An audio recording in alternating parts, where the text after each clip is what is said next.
Talk Radio. Thank you, Tommy. Evening, this is Iain Lee live from New York City. I'm in a pizza restaurant. We're in the middle of a heat wave. It is exhausting, but we are having the time of our lives, and we've got some brilliant guests for you. Do stay tuned. 0344 499 1000. Iain Lee on Talk Radio. Across the UK, online and on DAB. Get an earful of unusual nocturnal emissions with radio's Lord of Misrule, Iain Lee. No relation, thank God. Unfiltered Night Talk with the original king of unconventional conversation. Late night Iain Lee on Talk Radio. We have ways of making you talk. Good evening, dear listener. Good evening, the world. This is Iain Lee, live from New York City. It's actually happening. We are in this fantastic restaurant called Pie by the Pound, which is, I think, and you New York aficionados will know better than me, I think we're in the East Village. I don't really know. I'm a little bit confused. But we are here, and we are being looked after by Jeffrey, who runs it, and it's this wonderful place where you go, yeah, can I get some of that pizza? How much do you want? And then you show them with your hand. Yeah, about that much, please. And it is absolutely delicious. And we arrived in New York yesterday to find out that New York is in the middle of a heat wave. The middle of a heat wave. It is absolutely boiling. So, of course, we've both overdressed for it. We've got jackets, and Kath was wearing a jumper yesterday. I've bought this big pair of walking boots with me because we're walking around everywhere.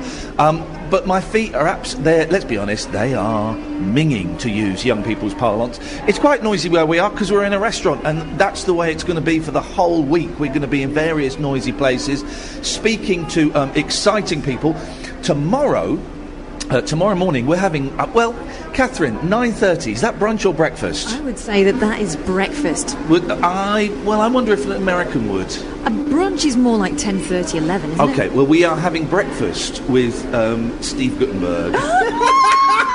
I know! We're having breakfast with Steve Guttenberg, and then we're recording with Keith and the Girl, and I think you'll be able to watch that live online. I'll let you know. I'm going to be on their show, and then we're going to record something for this show. Later in the week, we're meeting Imani Coppola, one of my favourite singers of all time, and I'm terrified.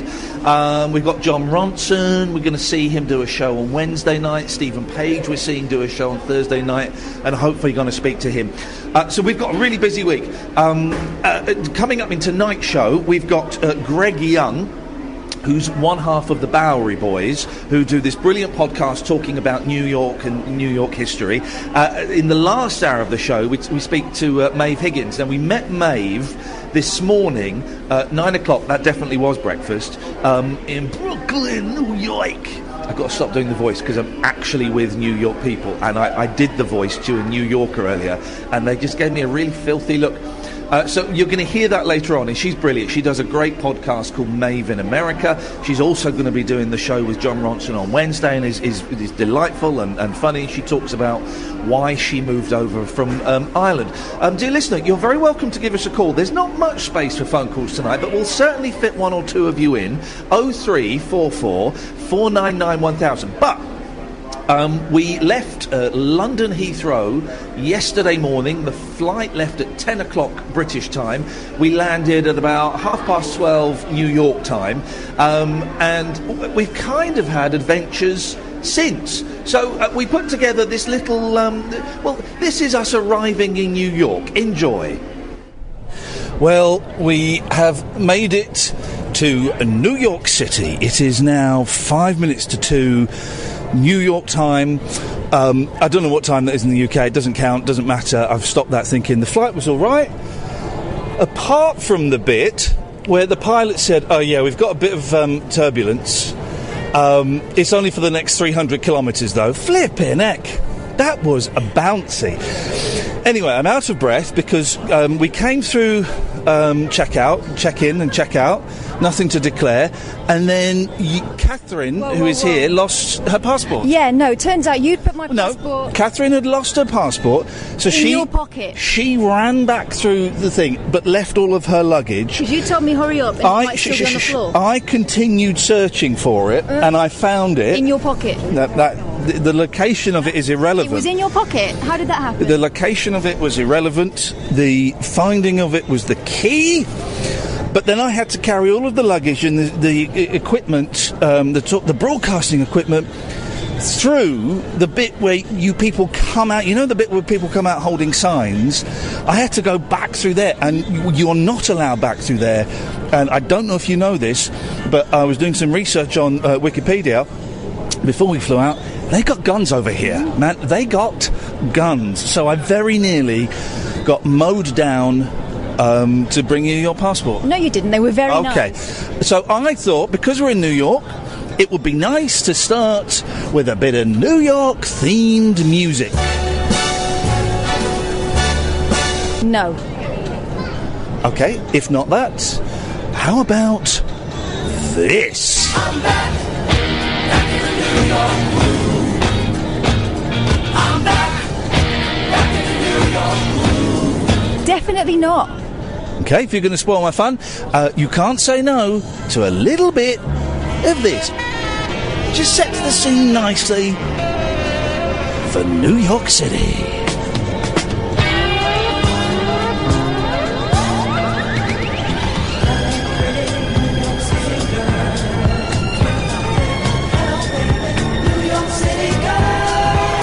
Oh my God, what a cheese ball. Stop this now. Okay, right, well, let's go and get a cab then, shall we? Offers of transportation from any without prior unknown driver may not be licensed, have insurance, or may overcharge. Now, or at the end of your ride. For ground transportation.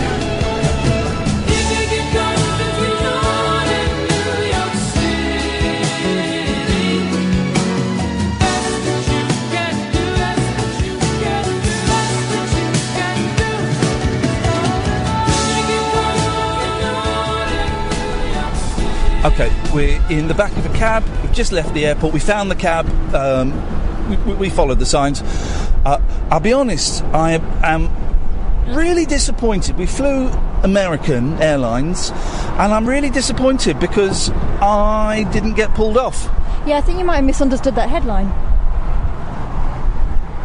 Ah, yes.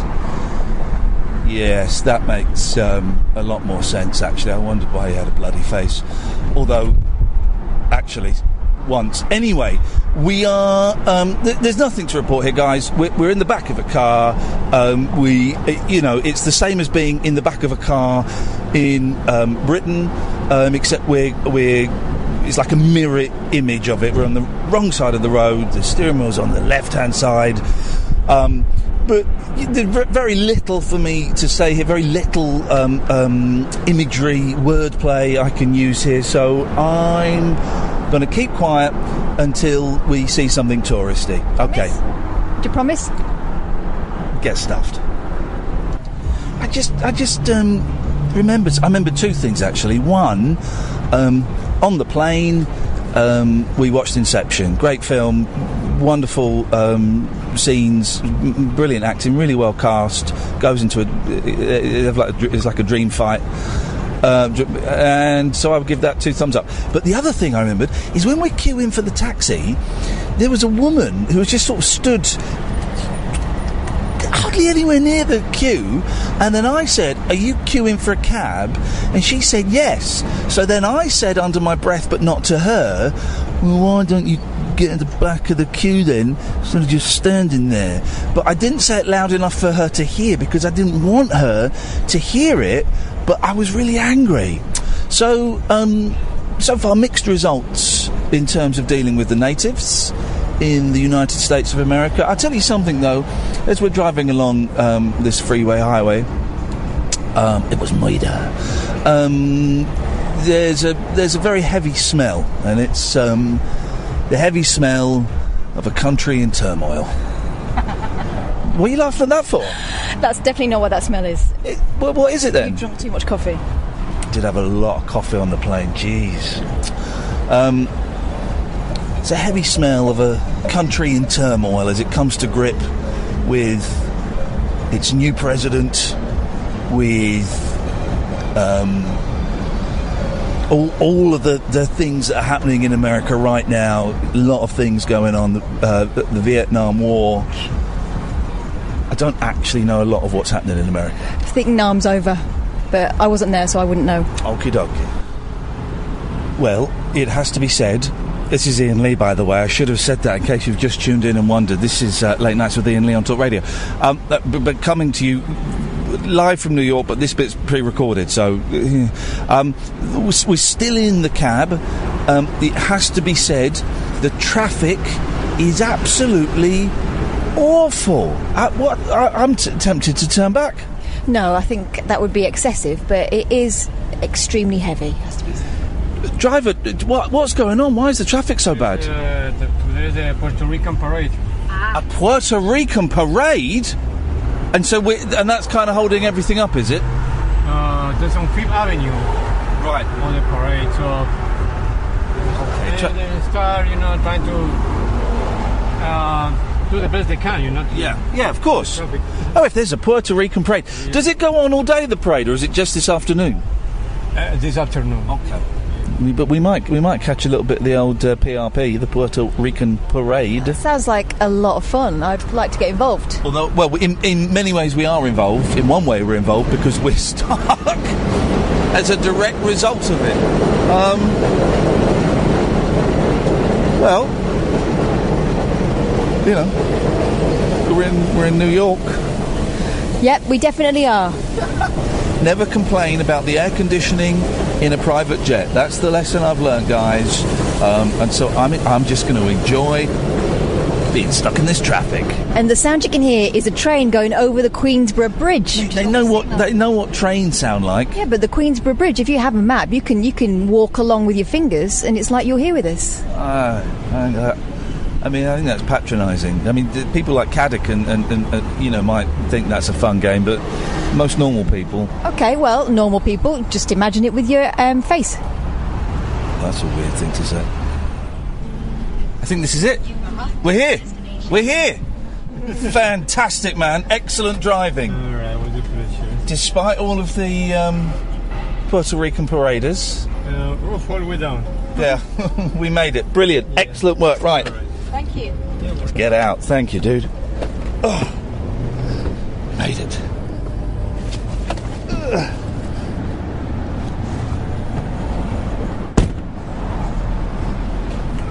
Thank you.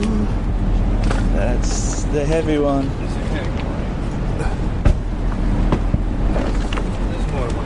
Thank you, man. Lovely. No. We've got everything. How much do we owe you, man? Can I get a receipt, please? I don't know about tipping. How much do I tip? I don't know. Well, it's $69. How much do I tip him? Give him 80? Yeah. Round it up. Well, that would be 70 then. That's $1. Okay, well, yeah, give him 80. Jeez. This is the stress. This is the stress of being in New York. I have no idea about tipping, and they tip all the time, don't they? I mean, he drove us here, but his job. But they depend on tips. I'm going to give him 100. Are you? No. Well, I don't know.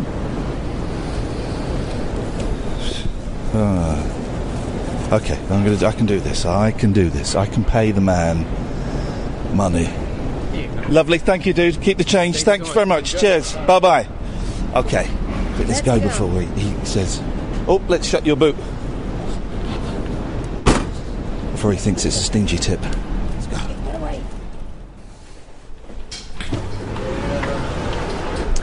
Well, you're very welcome, Catherine.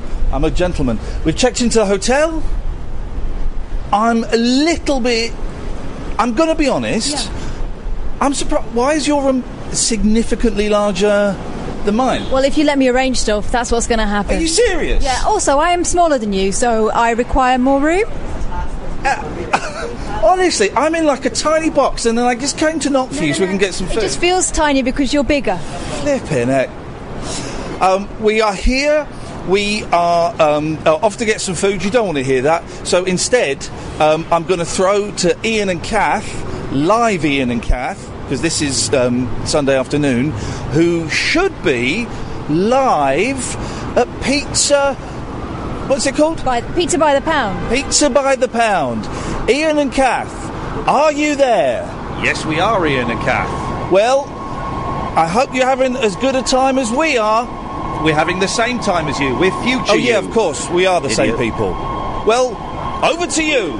Thanks, guys. I just want to say that during that report being played out, I bit off a bit of skin on my thumb. Okay. I am bleeding excessively, but I'm being very, very brave about it. Do they have like a Pride of Britain in America? Yeah, it's called Pride of America. Oh. So that was kind of our first day, and we went off and we saw loads of bits and pieces, and we recorded some of it. We've made some videos. We're going to play the audio of... We went to the Dakota building, which is famous for... Well, I'll tell you what it's famous for in a bit. 0344 499 1000. You're listening to Late Nights with Iain Lee on Talk Radio. Late night conversation worth losing sleep over. Iain Lee On air and off the leash. on Talk Radio. We have ways of making you talk. Evening, dear listener. Iain Lee and Katherine here, actually live from New York. We're in this brilliant restaurant, Pie by the Pound, and I can see the young delivery gentleman is... Look at the size of that delivery package. Look at that. And they have, like, proper huge pizzas here as well. It's not... that's not even 12 inches that guy's packing. Enormous. He's got to be packing an 18-inch. It's got to be. We're here from New York. We're here all week, and it's going to be a slightly different show, okay? There will be moments when you can phone in, of course. It's a phone-in show. But...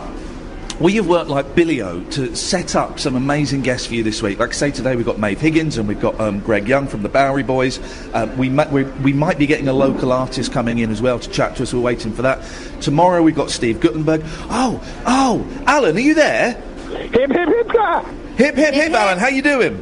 Not bad. What kind of cake? American cake. With me, I still prefer lemon drizzle. Well, they don't serve it over here. It was outlawed in 1776.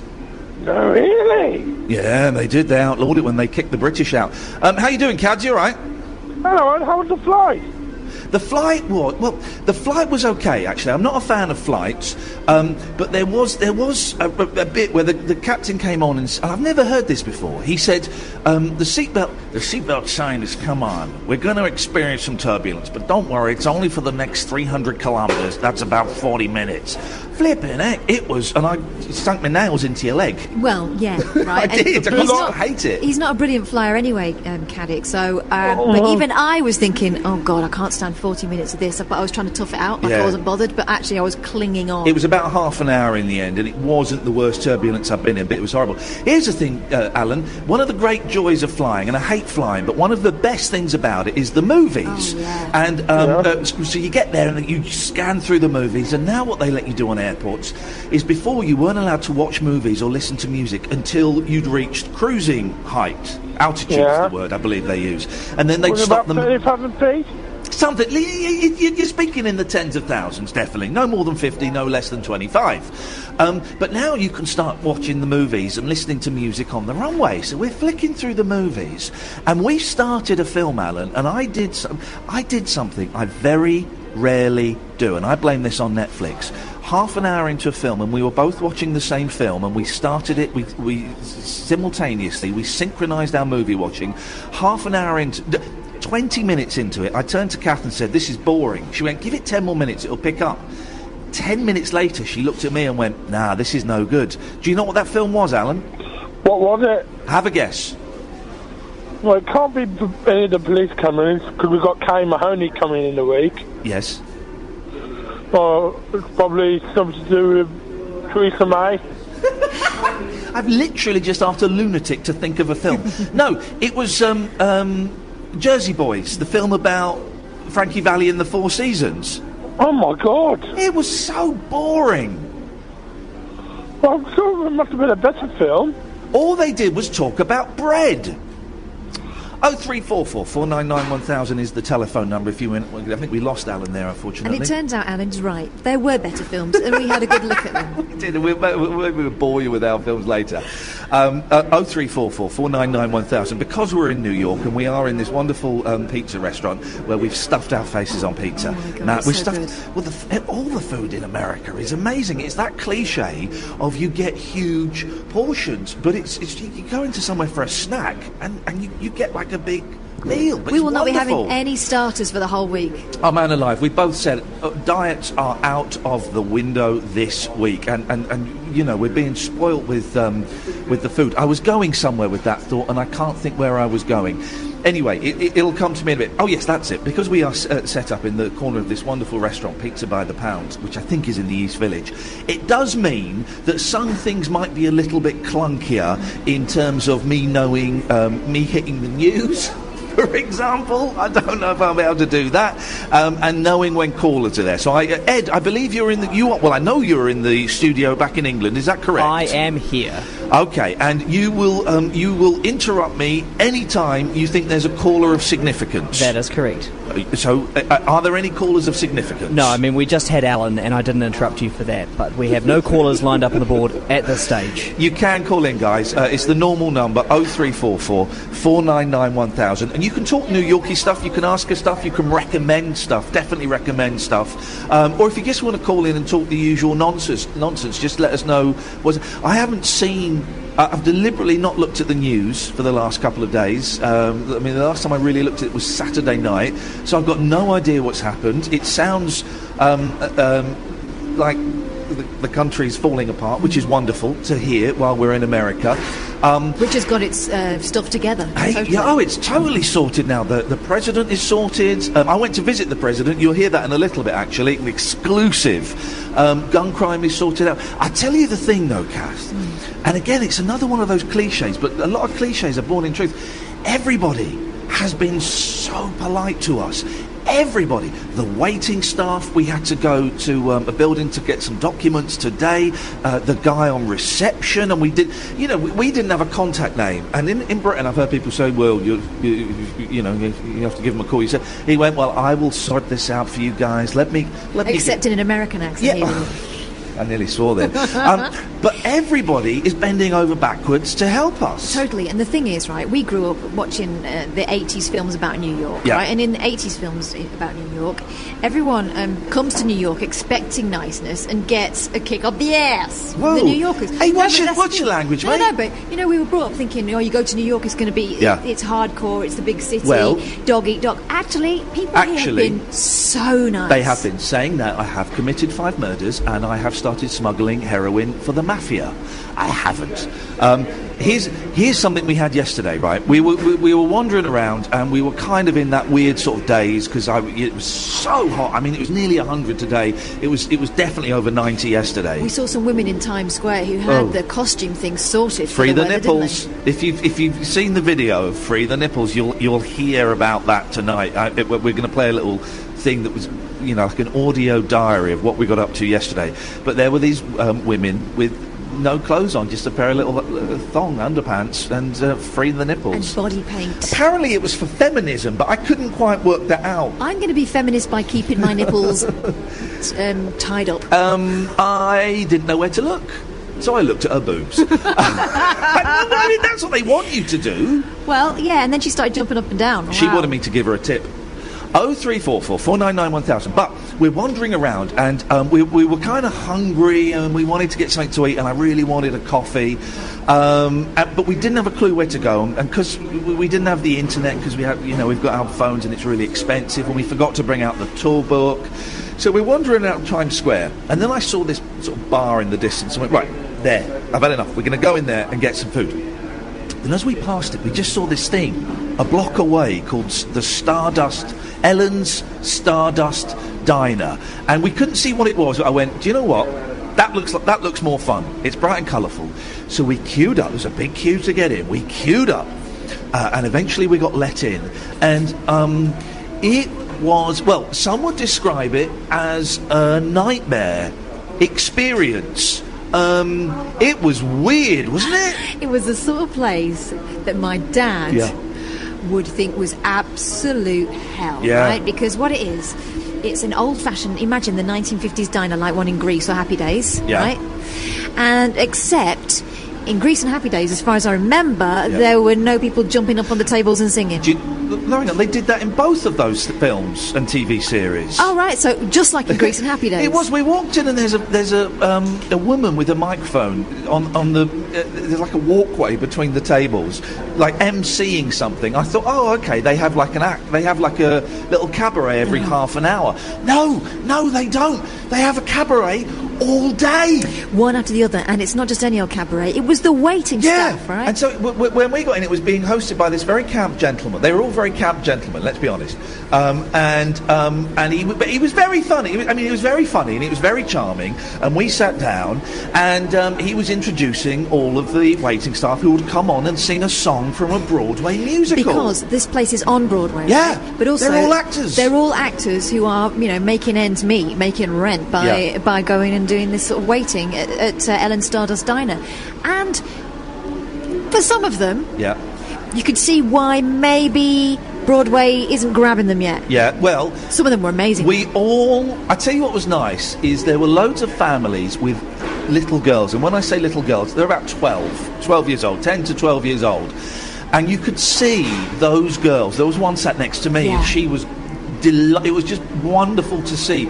For her, it was like seeing the Beatles at Shea Stadium. It was like a rock concert. Her eyes were like saucers, weren't they? Just and you could see her head was full of the dreams and the possibilities that one day I could sing in a small diner off Broadway. Oh God, yeah. If anyone's got little girls, my little girls certainly think that life is a musical, right? If I ever happen upon my children in a moment where they don't realise they're being watched, they will be singing. Yeah.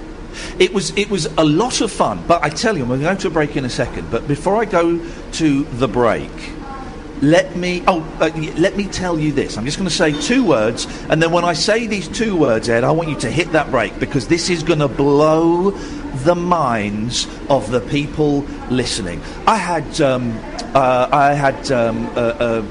ice cream float, a Coke float. We call it a Coke float in this country. Over there, it's called like an egg sundae or something, right? And I was intrigued by the recipe. Vanilla ice cream, and wait for this, guys. This is it. This is going to blow your mind. Once I say these 2 words, Ed, you hit that break, and the whole of Britain will be in stunned silence. Chocolate Coke.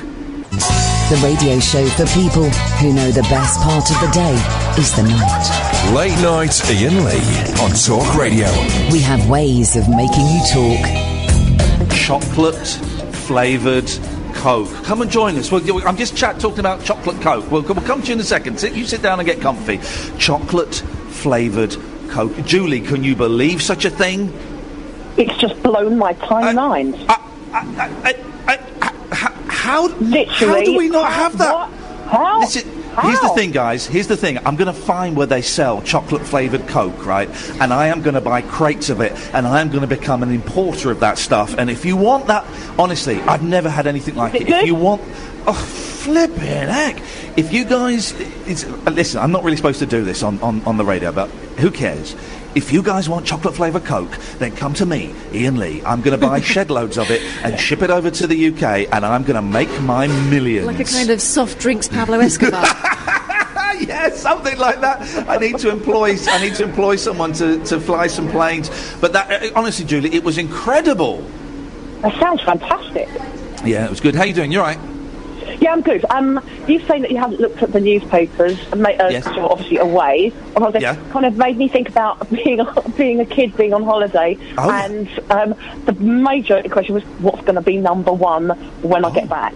What was going to be number 1 on Sunday night when I get back? What was number 1 on Sunday night then? Did you listen to the charts with Gary Davis? I'm going to have a guess that it was Ed Sheeran. Oh, flip I've got no idea, but it was just that was a burning issue, because when you're away and you have no kind of method of knowing what was number 1, and that was it. And maybe, I don't know, you're going to get any pen pals while you're out there?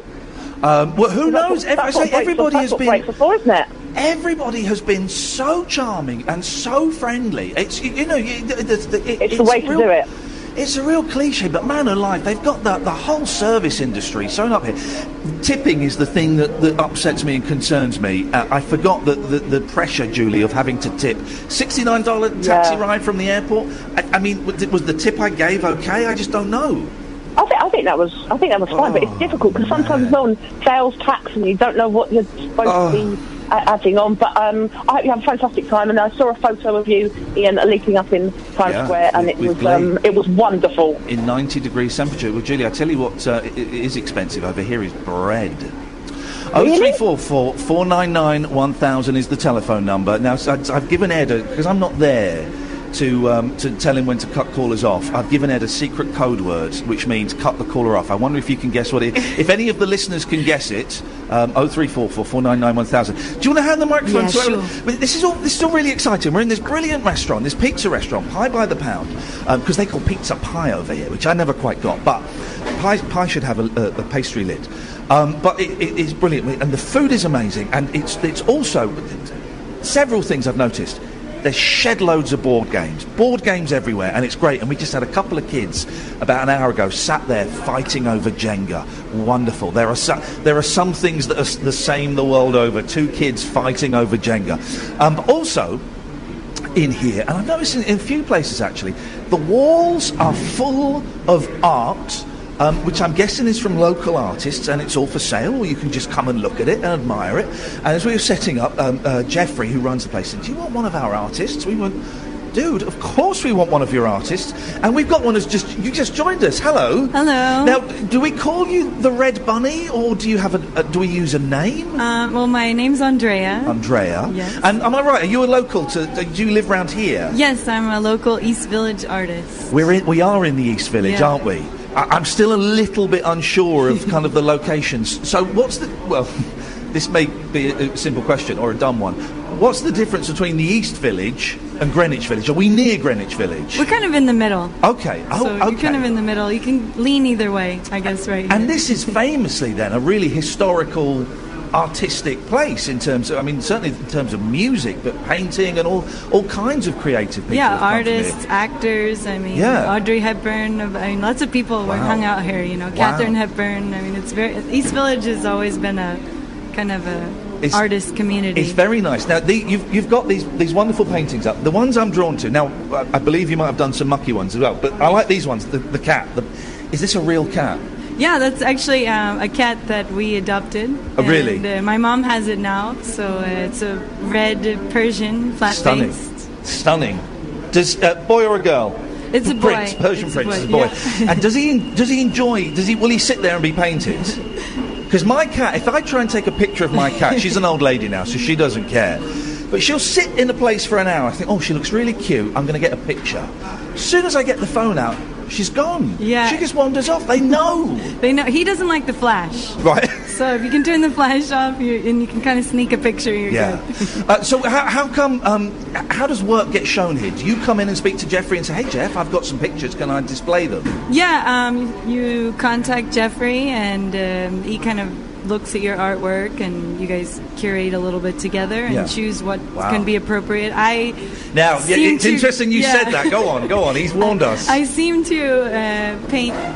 My paintings right now are kind of the PG version, so there's more cats and portraits and some more age appropriate, because it's a pizza shop and kids and family. He was saying that you've done pin-ups, I think was the phrase he used. Yeah, that's more my style, is like, nothing too risque, but maybe too risque for children. Yeah, well, this dog one's a little bit. I mean, I've got a dog, they sit in the most indelicate... I know, it's an interesting position. It's brilliant. How long have you always lived in this area? I am originally from Missouri, so the Midwest, the country. When did you come to New York, and why? I came to New York, I actually just did the math the other day, it's been 12 years ago. Yeah, wow. And I came here for modeling. I modeled for 10 and always was a painter anyway, so... Why New York? And I think this is going to be a theme of this week, because New York is famously, like London, I suppose because they're both ports, but New York seems to attract people from all over the world. We just spoke to Maeve Higgins this morning, who's an Irish-born comedian who lives here now, and she does a podcast called Maeve in America, where she talks to immigrants, and it can be, some of the stories are quite heavy, and some of them are quite light. But what's interesting is that they're all human. She was telling us about a Syrian refugee who lives here now, and she goes, it could have been quite worthy, but he's just bought a cat. No, it was an Iraqi guy. He's just bought a cat because he's lonely and he's got no friends, and the cat doesn't like him. Oh, so no. there's that kind of stuff. Why New York for you? Well, I think the beautiful thing about New York, speaking of just people individually, is that it's just a bunch of weirdos out there. Yes! But we're all weirdos in like some kind of eclectic way that just like brings us here. So you may have been sort of an outcast in where you were, and here you come and you feel like, hey, there's a bunch of other people that are just like me here. So it's always said, and I've kind of gone along with this a bit in the past, that New York and London are really similar. Yeah, I love London. I've been there. It's beautiful. Think it is. It's a great place. It's a great city. I lived there for years, and I moved out a few years ago, and I love it. And I work in there, and I think it's a great place. I really love it. But I think there's a huge difference between New York and London. And if you've been there, I wonder if if you think the same thing. New York is so much friendlier. It seems to be. I don't know if it's because my accent. I don't know. I love your guys' accent. Well, so maybe that's why I like it. I'm putting on the Hugh Grants a bit. Yeah, okay. Maybe it's the accent. Maybe we've just been lucky. But in every visit I've been, in the last 2 days on this visit, everybody's been amazing. And London can be quite brusque and cold sometimes, and let's be honest, rude. Well, maybe it's just the weather, You cut New Yorkers, the sun's out finally, so everybody's happy. And this is some weather you've got going. Yeah. Is this normal?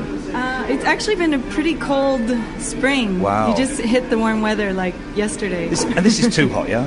Yeah, now with the AC's blazing. This is too hot. Listen, we'll take a short break. We'll get more from the Red Bunny, and if you've got websites and things, we'll send people there. You can give me a call as well, of course, dear listener. It's the usual number, 0344 499 1000. You're listening to Late Nights with Iain Lee on Talk Radio. Late Night, Iain Lee on Talk Radio. We'll get you talking.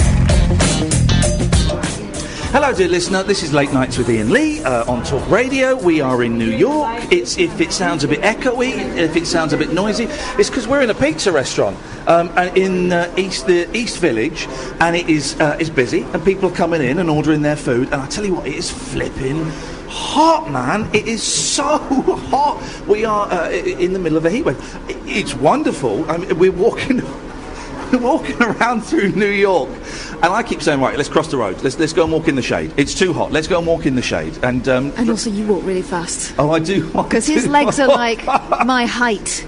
So every now and again, he'll turn around and realise that I'm about 2 blocks behind. Yeah. Well, that's your problem. I know where I'm going, and I'm going to get there. You can call in, dear listener. At the last hour, we've got Maeve Higgins on, so you won't be able to call after 12. But you can call in, and if you want to share your stories of New York, then please do. If you've got any suggestions of where we should go or people that we should see, then please tell us that. Or if you just want to come on and try and explain the tip thing to me. I'm never good with the tips. I'm never good. Hey, maybe you can help. Here we go. Give you that. Hello. The tipping thing makes me anxious. It confuses the hell out. In a cab, what am I supposed to tip? 20%, I guess, is average. Okay, Yeah. that seems a lot, but It feels like a lot if you're from Europe. Yeah. Have you ever been to Japan? I have. Where have you been? Fukuoka. It's a small island. Oh. It's nothing fancy like Tokyo. No. Well, I've been to Tokyo a couple of times, and they don't tip there. You don't tip anybody. Actually, they feel very uncomfortable if you try to tip them. They think it's rude. If you and we did it in a restaurant, and they came running down the street. You forgot this. Exactly. And in cabs, you don't tip, and it's brilliant because it's all sorted. I mean, it's a lifestyle. You get used to it. Yeah. You come to New York, and you're like 20% extra. It's already 20% more. If people want to go online and have a look at your work and bits and pieces, have you got a website, Instagram? What are you doing? Yeah, I mean, I put my live Instagram up now, Hey! so people can say hi. How can they watch us on live Instagram? What are you at? The Red Bunny. Just The Red Bunny. The Red Instagram. Bunny. Yeah. Hello, And Instagram. You can see us. We're live right now. Live. That's exciting. Or you can visit my website, theredbunny.com. Theredbunny.com, and if you go there, you can say that you heard her on here, and that would be nice. A little bit of connection. Are you Ian. working on anything? Oh, hello. Sorry to interrupt. That's all right. Ed, this is my friend Ed, who is left at home because he's got no mates. He's Aw. about to give me a little bit of information. Yes. The tip that I would give you is 4700. Do you know what? I think we might save that for later. But if you could give me an out time, my dear. Okay, 4700. No, but if you, we'll play that one later. Oh, But if you okay, could give me alright, the- the other yeah, so we'll do that a Ah. bit later. We were going to play a little clip, but I think maybe we'll play that in the next hour. In that case, 5755 is your tip. Thank you very much indeed. 5755. So, are you working on anything at the moment? Yes, I'm always working on something in my Really? mind, but I am painting a picture of 3 girls' butts, and Oh. they're kind of bent over, and there's little stockings and lingerie. Wowzers. And, Is this for feminism? Because we saw some topless women in Times Square. yeah, that's feminism for sure in Times Square. Is it? Because I said Maybe it depends. Were they laying on the grass or were they walking around? they were walking around. So that's a feminism. But if they were laying down, that wouldn't be feminism. Maybe they're just getting a tan, you know. I don't know. It was very. I think you'd be arrested in London for Yeah, doing well, that. I actually, when I first moved here, like 12 years ago, I thought the same thing. I couldn't believe Yeah. it. I saw a woman pass me with no top on, and I was like, what the hell is she's going gonna get on? arrested. And I talked to her, and she spoke to me and was like, women's rights, and we can be topless just like men. It's the law. I don't So- know, but here's the thing: I don't like topless men. We have in Britain when the first day of sunshine, you get these men walking around Tesco's true. and supermarkets with no top on. That's inappropriate. I don't want to see that. That's horrific. You mentioned that New York is full of weirdos Yeah. and freaks. Yeah. Maybe you didn't say freaks. I'm saying freaks. No, but in a good way, Yeah. in a sincere way. Yeah, no, Because I'm exactly. one too. So Individuals. we all are one. Individuals is better. Yes. What else is there about New York? Because it is an amazing place. I've been here loads of times, and I was flicking through my passport, and actually I've been here way more times than I thought. And there is something very magical about it, isn't there? And walking the streets. We're walking the streets, and we walk past the Brill Building, where loads of songs in the 60s were written, and Fifth Avenue and Broadway. And me and Kath, we've seen stuff. We're going, oh, it's Fifth Avenue. Oh, it's Broadway. It's Times. It's ridiculous. But there's a certain magic about it, isn't there? The energy. I mean, you feel everybody. Sometimes it can be overwhelming because it's a hustle, but Yeah. when you come here and you haven't been here in a while, it's an amazing feeling Yeah. because you're just like so much energy and people are just doing stuff. Yeah. Just full of like positive, amazing. How the hell vibes. do you stay slim in this place as well? Well, you stay slim because you walk everywhere. I suppose that's it. Me and Kath are both trying to lose a bit of weight, and we've just said when we get to New York, No cabs, you just walk and you you'll just lose all the walk weight. everywhere. Is it just in inverted commas painting that you do, or have you got I other? do photography too. Yeah. But I mean, I mostly paint from my photography. I do photography for fun. I feel like photography is kind of, for me, it's the easier way because it's an instant shot. Yeah. I like to make myself suffer and spend hours and months on something. And if we were to come to your apartment, we're not. Don't Yeah. worry.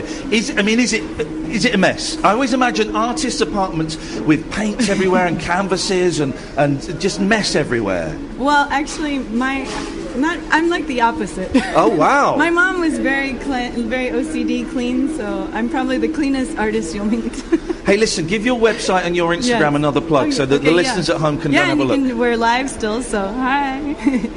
It's the Red Bunny, so just the Red R-E-D Bunny BUNNY or theredbunny.com. Have you had chocolate cola? I have. It's delicious. And can you just buy it in shops and in bottles and Yeah, cans? you can. And it's funny because before you could buy that, my mom actually, when I was a kid, used to put chocolate syrup in my Coca-Cola. And I was like, this is amazing. I didn't know that now it's like a thing. Here's my thing, and Kath is disgusted by this. You get a glass, half of it with Coca-Cola, the rest of it with milk. Oh, I never tried that. Try it, honestly. It's good with chocolate, no? Well, I've said this, Kath. I'm going to buy shed loads of chocolate Coke I'm taking it over to the UK. I am going to make my fortune. That's what I'm going to do. This is how I'm going to get rich. It, right? Oh, man alive. I'm going to start a black market. Yeah. If people, I'm going to be like, forget your drugs, kids. Forget your drugs. This is what you want. Chocolate Coke. There is nothing finer. Is there a community of artists, then, that you kind of... Do you sort of...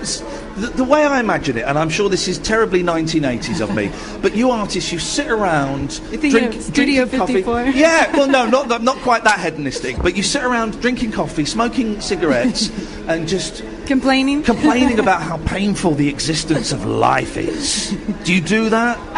I mean, I recently have a 2-year-old son, so I don't have that much time to complain anymore. Wow, how's that going? It's good. He's very busy, and he tries to put his mark on my artwork. Oh, so. Man alive.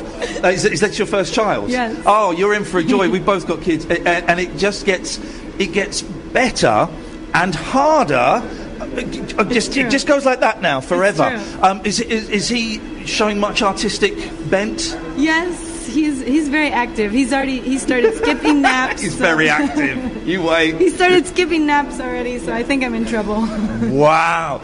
I've got boys who are 7 and 5, and they are nuts. They are absolutely nuts. And I'm going to say something a little bit rude, but all they do now is just try and hit each other in the willy. That's all they do. And it's constantly, Dad, he's just hit me. I don't care. I don't want to know about it. Stop doing it. You shouldn't do it. Stop it. It's a horrible thing to do. Just, stop, please. But they don't. And so you've got a lot to come. Exactly. You've got a lot more to come. We went through the hitting phase recently. But it's human nature, Yeah. It's animalistic. Yeah. You can't use your words, and you're learning your words, so you just push somebody over. Yeah. Sadly, exactly. It's our jobs to guide them out of it. Oh, I just let them go. Now, after 7 years and 5 years, I just let them get on with it. I'm like, I don't want anything. Honestly, just let the winner come and speak to me, please. If she's terrible. The winner can have a chocolate Coke. I know. Here's the thing: they don't like fizzy pop. They don't like Coke or lemonade. I know. Because for a long, long time, I like a glass of Coke from time to time, and we didn't really want them when they were younger to have it. Yeah. So they go, Daddy, what's that? I said, it's medicine. You won't like this. It's medicine. But now they've got older and they've tried it. They go, oh no, we don't like it. It's horrible. So hopefully they'll keep all of their teeth, and that will be that. So you say you've got ideas going on in your head. Have you got a half-finished canvas at home, or? Yeah, it's almost finished. It probably is going to be one. Oh, this is the stockings and the bums. Yeah, that one's almost okay. done. But I always have ideas in my head. I recently finished one. I was just mentally proud because I had been preparing it for 5 years. Yeah, wow. So in my mind, it was going on for 5 years. 5 years? Yeah. That's dedication Yeah. or insanity. Yeah, maybe. It's one of the two. I'm not sure which. I think because I finished it, it's not insanity anymore, right? Have you finished it though? Yeah. And it's finished in your head. No, it's finished. But in your head, have you? Even though that's now you're done. Yeah. And it's gone. Yeah, it's gone. Wow. But it's like it's funny because a great photographer once told me that every time he shoots a model, he falls in love with the model just for the day. Oh yeah. But then he's over it. Is he? And it's kind of funny because sometimes I feel like that when I'm painting. You know, I'm in love with this piece, and then I'm over it, and then I'm on to the next one, and then I'm in love with that one more. It's funny. And people buy them. Yeah.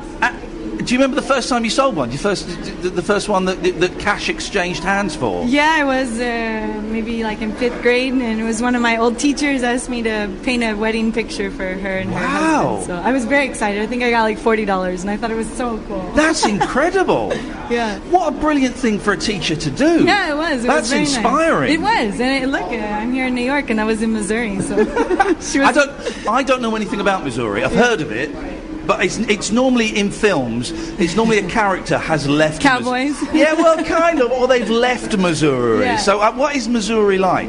It's funny because I don't meet that many people from Missouri in New York, but it's everybody sort of just stays there and has their families and their life. And they're content. Yeah, they're happy, super happy. Nice. It's a different kind of life, I'd like to be happy. Yeah, sometimes I envy that, Yeah. right? It's like the peacefulness of just like having a big family and a nice It's funny, house. isn't it? I remember growing a up. car, you know, we don't have a car here, so. I remember growing up and in a small town sort of outside of London, and the path that was laid out for us children in that town was you will go and work at this industrial site, possibly get an office job, and that will be it. And most of my peers, they were cool with that, and that was the thing, was to get this secure job, get the house, get get married, have the 2.4 kids in the car. And I, even from a really young age, I seem to remember thinking, I couldn't do that. Yeah, that would me destroy too. me. I remember thinking that too. So that's why you got out. Well, You're I did. out of that, you know. Give the website. We're going to finish now. So then we got another guest. It's so wonderful. Sure. We got all these guests I know, that are and just turning up. That's the beautiful thing about New York. You can call someone, and they're right around the corner. When Jeffrey said, "Do you want one of our artists?" We're like, "Yes, that would be awesome." Right. So the Red Bunny. It's the Red Bunny on Instagram. Yep. And what was the website again? TheRedBunny.com. The same thing. The Red Bunny. That's me. The Red Bunny. I have red hair. So. Yeah, exactly. Just Google and have a look, and you will find it. Thank you so much for coming to talk to us. Thank you for having me. It's an absolute pleasure. I appreciate it. Bye. Thank you. Thank you very much indeed. Have a nice day. Dear listener, 0344 499 1000 is the telephone number. If you want to give us a call, you can give us a call. We've got you won't be able to give me a call after 12 because we went out earlier this morning and we recorded an interview with Maeve Higgins, who is hilarious and a little bit naughty, and she talked about her podcast and her live show that she's doing with John Ronson that we're going to get to see on Wednesday, fingers crossed, although it's very, very tight whether we can make it. But you can call in. Here to take your calls if you've been to New York, if you've got an experience, good or bad, with New York. 0344 499 1000. The tipping thing, guys, I could do with some help with the tipping thing. I had a $69 taxi ride, and you tip, and I gave him $11, $80. Does that sound about right? I don't know. I find it incredibly stressful, and yet this whole culture is based on giving the tip every time we go for a meal. We've only been here 2 days. We've had quite a few meals already, and the bill comes and service charges not included. What? And then you do I feel tight because I haven't got much change. I've only got 20s and 50s. So I kind of give them the money and then say, could I get some change back, please? And that makes me feel ridiculously mean. Oh, I don't know. I wish everywhere were more like Japan, in as much as you just don't tip. If you leave money, they consider it an insult. Even in their cabs, you just don't tip.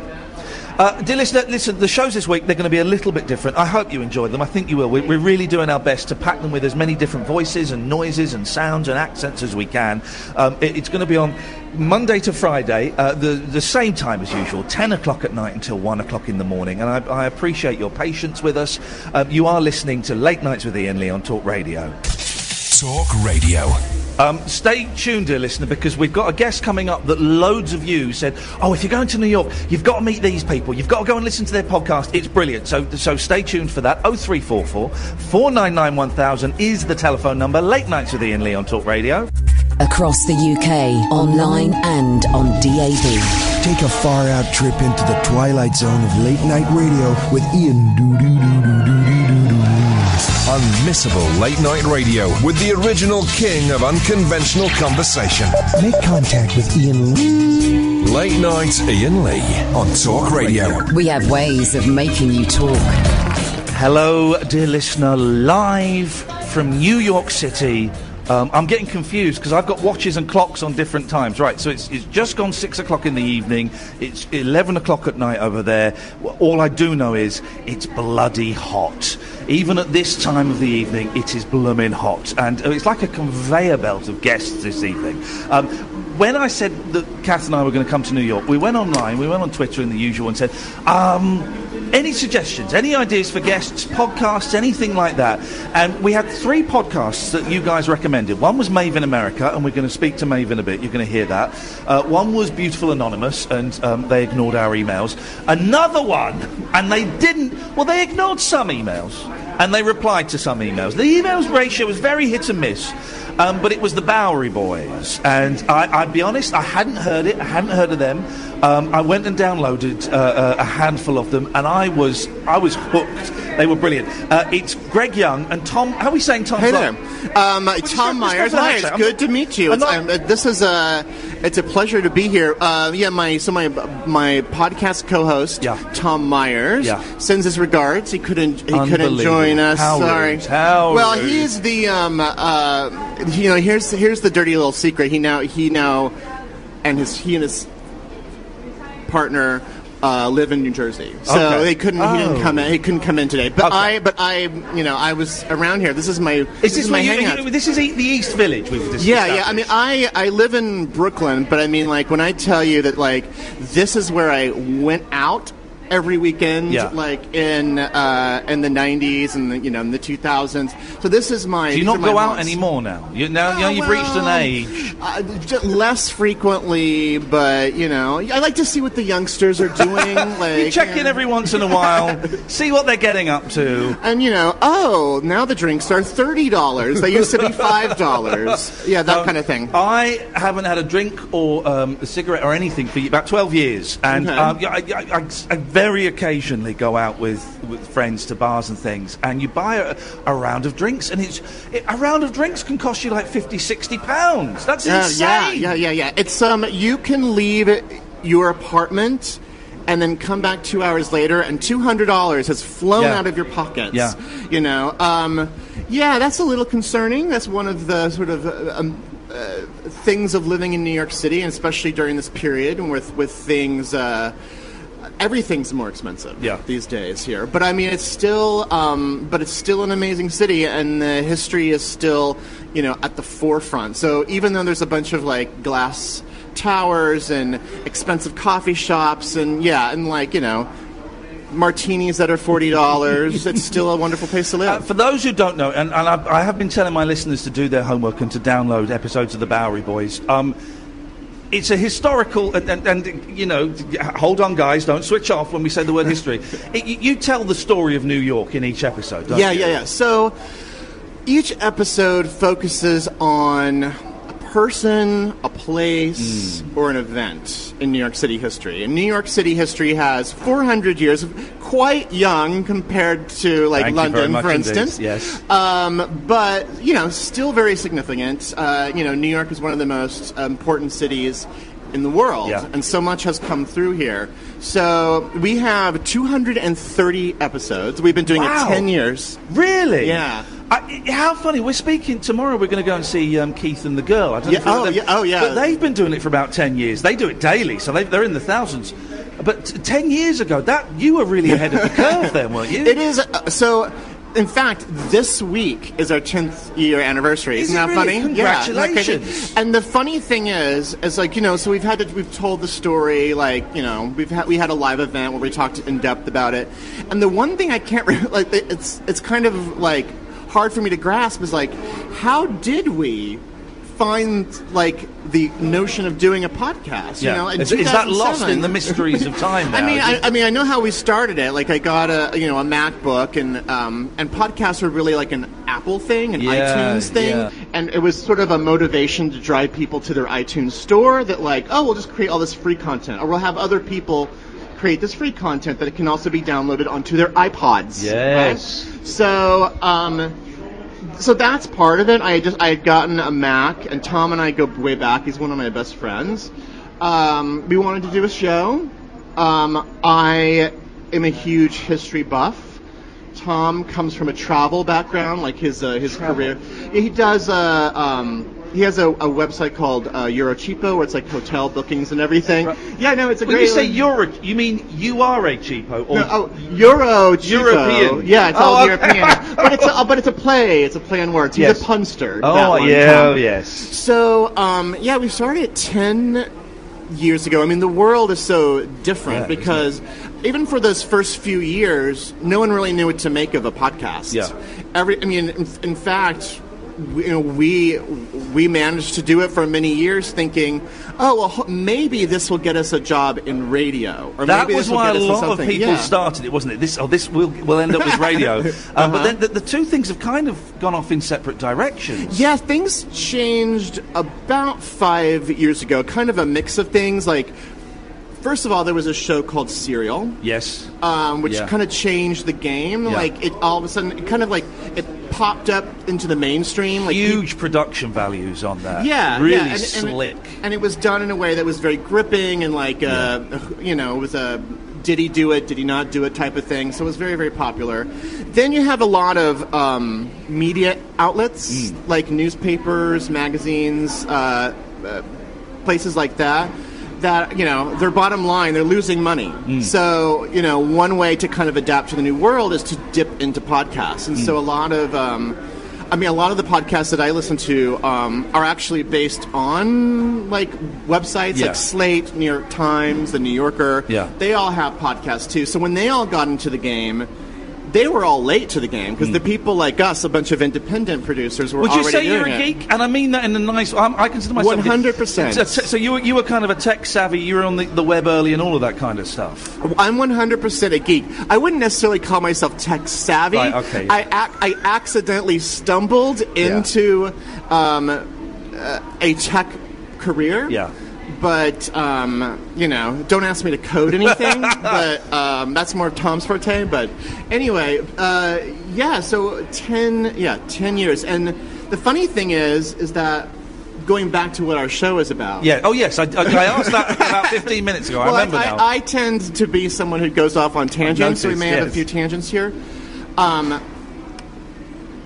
When we started the show, it was like, here's an episode on Grand Central, and here's an episode on Washington Square Park. And, people asked us, like 2 or 3 years in, like, are you going to run out of subjects? What happened is actually we have more subjects than ever now, because when you peel back a layer, there's 10 more there. Yeah. And we can talk about something in a certain perspective. And then a year later, I'll have a completely different perspective on that. And then I'll realize, well, you know what the story is about? Let me turn that story upside down. It's a completely different story. And it really is the history of New York. And you deal with everything. I mean, obviously, there's a lot of deaths in there. There's a lot of, there's corruption, and there's... How do you pick the stories? Do you kind of sit around, toss ideas around, or does one of you come in and go, I've got it, I know what we're doing this week? Yeah. Well, there's a certain element of roulette wheel randomness, because we don't want to do anything like, we don't want to have like 8 shows in a row that are chronological. Yeah. Because right at this point, our listeners, they're into so many different things that, if we do something that is like the Gilded Age, then the next one needs to be something that's super old New York, like British era New York, or like New York in the 1970s. Yeah. Like, we try to switch up and down. Also, so that kind of defines it. It's each show is sort of a contrast or to what we just did. Yeah. But yeah, we have like a spreadsheet of like 250 shows, and sometimes like something will happen like in the world, and a subject will just become apparent that we need to do that. For instance, and a lot of times there's also anniversaries that come up. Like, we recently had a show on the Hindenburg. Wow. So the Hindenburg, was the big Zeppelin. Yeah, of course. That was going to be the future. Oh, yeah. And so the future came literally crashing down 80 years ago? 80 years ago. Yeah. 80 years ago.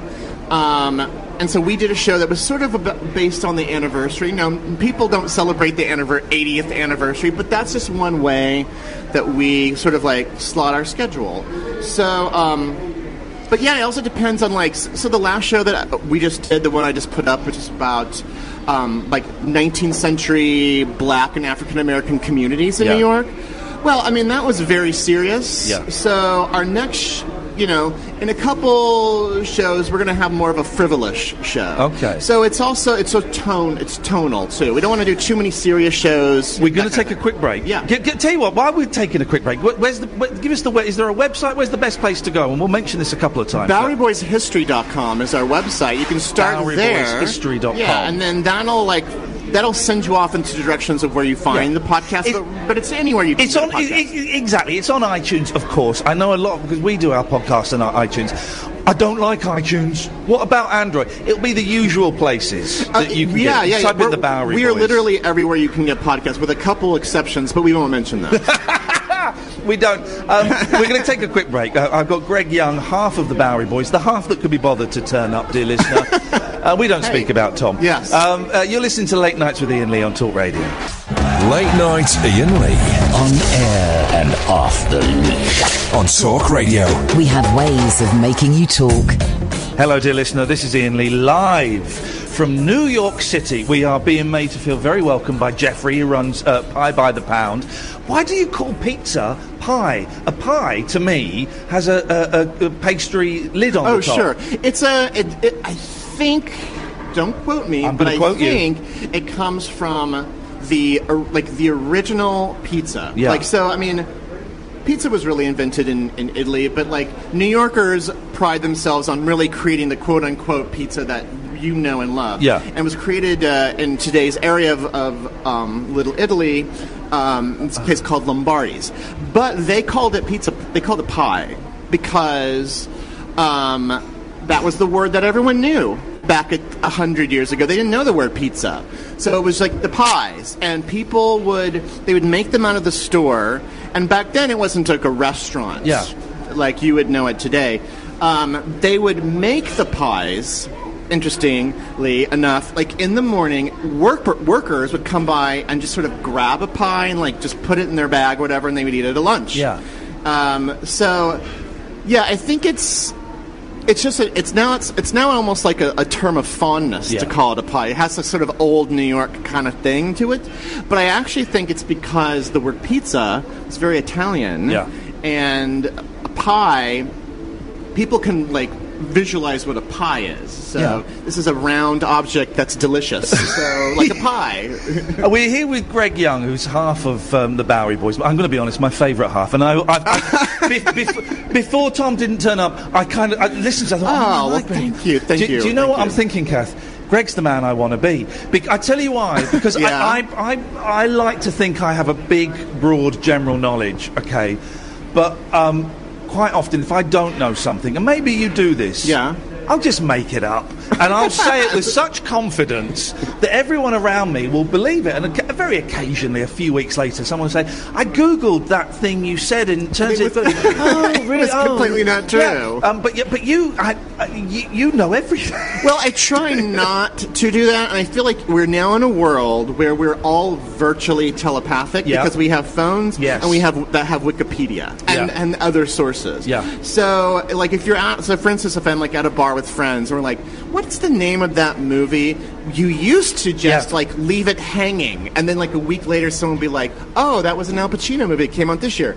Now I'm if you have a hanging question like that, I'm no, we have to stop. We have to answer this. Yeah. I can't have this piece of information, because then what happens is that's when you associate misinformation. Yeah. You're oh, I think the name of the movie was this, and so then you just go on. So will you Google it then? Will you be the person that says, "Stop, I'm getting my phone out," and you'll go on Google and have a look? Yeah, if it's something that's if it's something I don't know definitively, if it's something I know tentatively, someone else will be well, Greg, that doesn't sound too confident. Let me... Come on, I'm not right all the time. Are you the most annoying person to go out? I would love to go out for dinner with you. Now, that's an invitation, but what do your friends think? I don't think so, but you know what? It was for many, many years, it was very hard to go on a date with me. Really? Because we would go to a restaurant, and we'd be sitting down, and I would be do you know that a mobster was murdered at that table? Talk about that ending a date. Talk about ending a day. But look, that is a skill which now I reel in a little bit more. Yeah. It's very good at parties. I'm trying, well, on the radio show, and I'm trying to do this in real life, I'm trying to not Google stuff. If it's like a question, I'm trying to rack my brain and work it out. And when we were waiting to get aboard our plane yesterday, and we were talking about the Batman, the recent Batman movies, not Batman versus the Christian Bale. Yes, And I was going, Kath was going, oh, I've never seen them, who else is in it? And I said, well, that British actor's in it. Who? I said, the British actor, he used to play, crazy people. He used to hang around with Tim Roth. Yeah, what you said was, not Tim Roth, but like Tim Roth. In my head, I could see it. Not Tim Roth, but like Tim Roth. That's still a dozen people that could possibly fill that slot. But then I narrowed it down by saying he was in, what did I say he was in? The Firm or something. Yeah. You said that, and I was heading towards it, I went, oh, you mean like the Dracula guy? And then a guy from like 2 people along in the departure lounge jumped in and said, Gary Oldman. It's Gary Oldman. Yes, he was obviously Gary getting Oldman. bored with us. It's Gary Oldman. I went, okay, mate, thanks very much. No one likes a smart ass, for crying out loud. New York is amazing, and it's wonderful, and it's weird because you've got these amazing steel and glass brand new buildings, and then sandwiched in between it will be these old churches or these wonderful kind of Gothic looking buildings.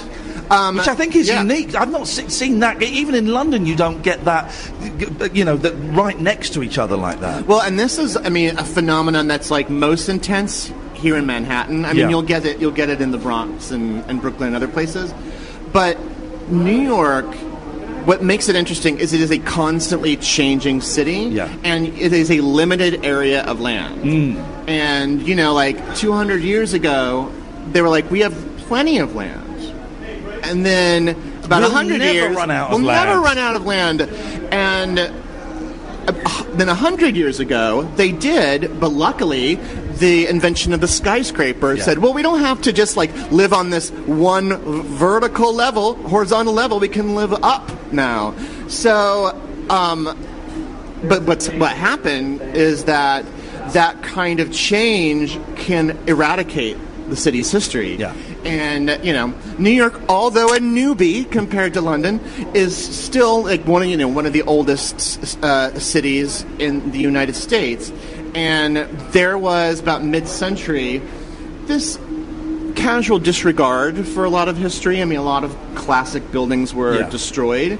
And so it was around the 60s, although there's examples of people saving things, like individual things, isolated cases. It was in the 60s that, landmark preservation and this sort of, thinking really took hold. And because it just seemed like everything was being wiped out, left and right. So that's why you will walk down a street and you'll see, buildings from 9 different eras, stacked right next to each other. And also, thanks to landmark preservations, places like that, organizations like that, you have whole neighborhoods that are just preserved. Have you guys been down to the West Village? No, not yet, no. Well, it's glorious. The whole place is absolutely, trapped in time, and you just get lost. Every street is just breathtaking. And it's almost exactly what it looked like 100 years ago, except, of course, the storefronts are Starbucks now, as opposed to, something else. That is one thing that I find really beautiful about New York City, because all of these different eras sort of talk to each other a little bit, and sometimes you'll walk down a block and all the buildings will sort of work together, and then sometimes you'll be like, oh, well, they just completely disregarded this church that was sitting right here. You'll find no better example of that than the financial district of New York City, which is the original settlement of New York, and all the streets were really, really narrow. Because they were old Dutch and old British roads. And so those are still, the paths of those are still there, but they were very narrow because it was all just horses, back then. It wasn't cars. And they have expanded them a little bit, but you'll have these canyons of just darkening skyscrapers. And then, poof, there'll be Fraunces Tavern, where George Washington gave his farewell address from the Continental Army, you know, because that's like where the oldest part of the history is, but it's also the part that has changed the most. So. We had, by the way, this is Iain Lee on Talk Radio. We're here with Greg Young, half of the Bowery Boys. It's noisy because we're in a restaurant. We've been really lucky to be invited to be here, and you know, I hope you're enjoying the atmosphere. I've been to New York loads of times, and there's one place I've never been. There was loads of places I've never been, but there's one that we kind of made a point of going to yesterday, and it was a really weird pilgrimage, and it's kind of modern history. We went to the Dakota Building. Where John Lennon, of course, was shot. Yeah. And I'm a huge Beatles fan. I'm more of a Monkees fan. I think you guys got it right manufacturing it. Unfortunately, we don't have too many Monkees iconic spots. The Brill Building. We went to the Brill Building. I'm a Believer was written there. But no, so we went to only because we were going to Central Park, and I said, the Dakota's up there, and I've never been. Let's go and see if we can find it. It was a bit further than I thought, and we went. And as soon as we saw it, you know, I've seen it in books and in documentaries and in newspapers, and it was a strange vibe. That is a very dark building. I mean, it's a gothic quality to it, doesn't it? It's stunning and very. And we had our pictures taken, and we kind of discussed, well, should we get our pictures taken at the site of where a man was murdered? And then I said, I know what we'll do. Let's say we're getting our pictures taken outside the location for Rosemary's Baby. If we do that makes it a little bit more appropriate. But that's some building. You can also say, I mean, Lauren Bacall lived there for like 40 years. You could just say you're a big Lauren Bacall. You know, I mean, there's a lot of different avenues into it, and plus it's just a gorgeous building. You know, New York, we stole a lot of architectural ideas from across the pond, and I feel like that building has a lot of England Gothic style to it. And I'd never, you know, I've seen it in pictures, never studied it closely. And we just stood there looking at the giant gas lamps, the kind of gargoyles, the windows. That building's unique, isn't it? Oh yeah, actually, and I think and let me fact check myself. I think actually the style it's a German style, which I guess kind of would make sense because it's like kind of creepy. That's German architecture. It's like German is like, trust me. It's very grim and very foreboding. Yeah, and so here's the interesting thing about the Dakota is that it was built before any other building up there. So for about a decade, it was the only thing. Wow. It was a true pioneer. There was an urban myth, which I'm not quite sure is true, that it was named the Dakota because it was so far north that it was like, you know, like the Dakotas in the United States. I think it was just more that the architect and the man who built the building had some affection for like the Native American. So I think that's what it is. But there are some absolutely striking pictures of Central Park, people like skating in Central Park, the Dakota, and nothing else. Like literally nothing. Wow. The blocks would still be like shanties. Yeah. You know, like they hadn't really. And been who really lived developed. there then? What kind of people were living there? Well, so this was right around the time that apartment living, like before the 1870s, like no one lived in apartments. Apartments really, the idea of an apartment is really a kind of a middle class thing, and America's middle class really starts developing around there. There's also this turn away from, you know, families having huge townhouses with staffs, you know. But now they could go to these trendy new apartment buildings, and they could still have, like, a staff. And, you know, like, lovely appointed, you know, 20 rooms in your apartment. But so when it was opened, the people who moved in were kind of vanguards. Like, they were wealthy people, but they were kind of like edgy alternative people who moved there, like, for, you know, for whatever reason they didn't want to like live in a big house anymore. And, you know, I mean, like I'm serious, like I think every apartment was like 15 rooms. I mean, like, they cut that thing up severely. I mean, I'm sure there's actually some apartments that are that big, but you know, it was so it was the harbinger of a big change that happened in New York City. And around the same time, you had like the Chelsea Hotel, of course, which was also an apartment building when it first opened. But this was a famous hangout in the 60s for kind of druggies and musicians. Andy Warhol, it's where, it's Sid Vicious, famously, Sid and Nancy, famously died. It is, it's incredible. This is like a total New York story because it's being renovated to be like fancy condos now. We saw this. But it's like, if you can get an opportunity to walk by, I mean, there's scaffolding in front of it, so you can't see how gorgeous it is.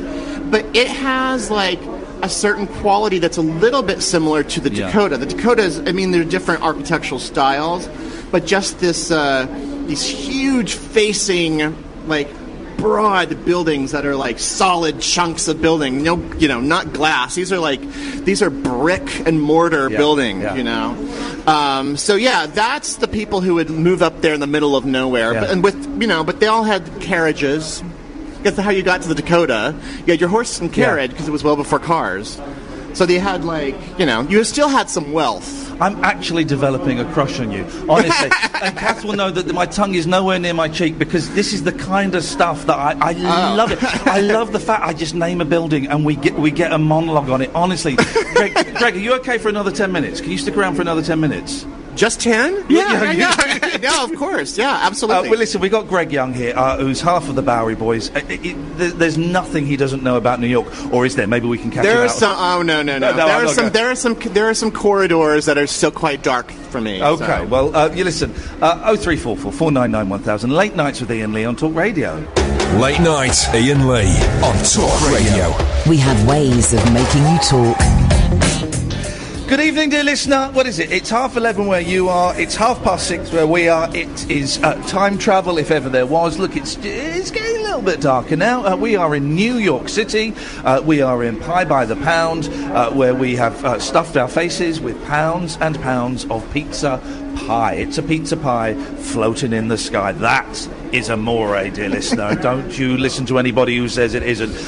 All this week, we are meeting some really interesting people. We've got John Ronson coming on. We've got Imani Coppola. We've got breakfast with Steve Guttenberg. I am jealous of that. Oh, man. My kid, the teenage version of myself in the past, was like a huge fan of Steve Guttenberg and all of his weird movies that he made. He seemed to be in everything in the 80s. What was it? I made a terrible mistake once of me and some friends. We could have done worse things. Well, maybe not much worse. We watched all 7 Police Academy movies in a day. That is like taking a load of acid, because by the end of it, the 6th one is actually quite good, but the last one just doesn't make any sense. It's just gibberish. I just can't believe that they would age well at all. But some of them. Well, the first one's quite racist. Yeah, that's what I'm thinking. In the 80s. Racist way, and quite often when it would get shown on British television, they cut the racist bits out, But VHS videos, they do not lie. They've got it all, and we're sat there going, "Oh my God!" It's full of the N-word. I mean, they're banding. Even the argument, it was a different time. You kind of think, yeah, really. If you want a movie that's going to kind of freak you out by how weirdly you're like, how did this get made? Go see the Richard Pryor movie, The Toy. Oh, okay. I've not seen that for a long, long time. Is it outrageous? It is so outrageous. It's the kind of movie that you couldn't in a racial way. Oh yeah, I mean it's incredibly racist, but it also has Richard Pryor in this role, and he had a certain view on race and being able to mix it in comedy that works only for him. Yeah. But the movie itself is just it's horrendous. I mean, the concept is horrendous. I remember kind of laughing as a kid. Yeah, I'm in. I'm watching this. Watch it as a sociological experiment. We were talking, do you remember the film in the 80s, about 1985, Soul Man? Oh, but that's another example. And I remember this coming out, and I remember seeing the trailer, maybe it was a bit earlier there, and laughing. And we played the trailer on the radio a couple of months ago.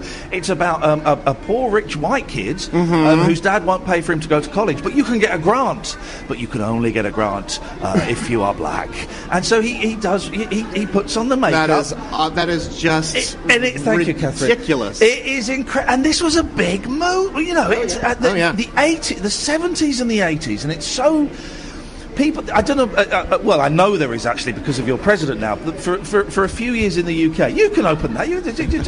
For a few years in the UK, there's been a backlash against political correctness. Let's get rid of. And I know that Trump has kind of said, let's get rid of political correctness. Let's speak what we really think.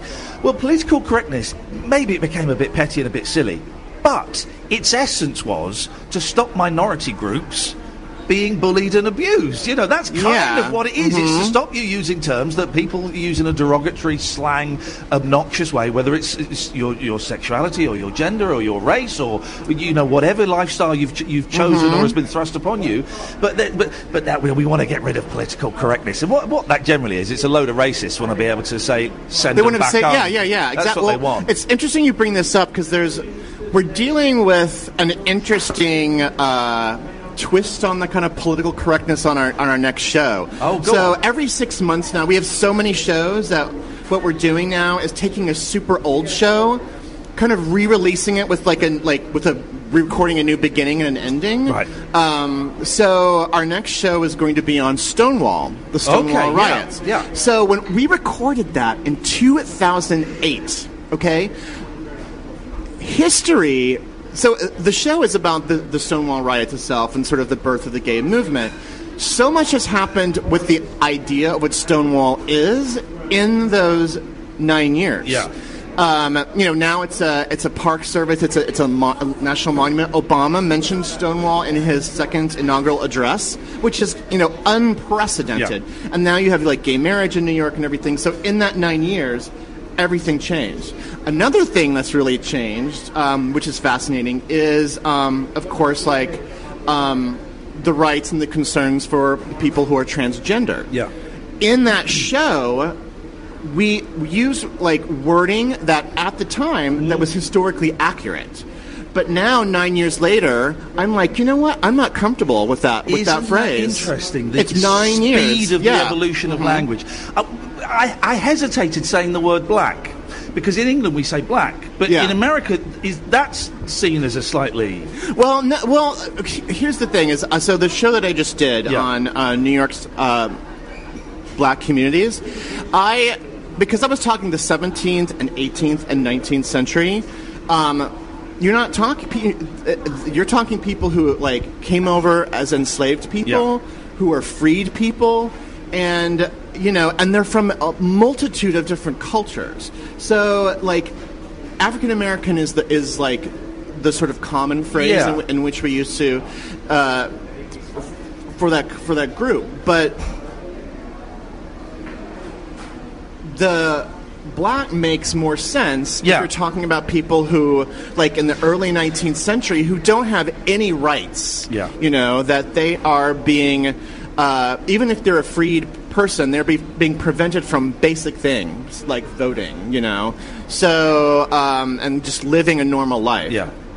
So that was really interesting, and for that kind of thing also, I have a couple guests on the show to kind of walk me through things. That maybe I myself feel a little bit maybe I'm not quite 100% sure how to negotiate through this. So I had a couple guests on who were really spectacular. I'm really proud of that show. I am aware that I'm 44 now. I was 44 last week. Man, I'm old. But I'm also aware that I am of a different time. That I grew up in the 70s and the 80s, and you say language has changed in the last 9 years in certain respects. What is appropriate, what is inappropriate, and I'm aware that sometimes I do my best to speak fairly, and sometimes my language is old and is clunky.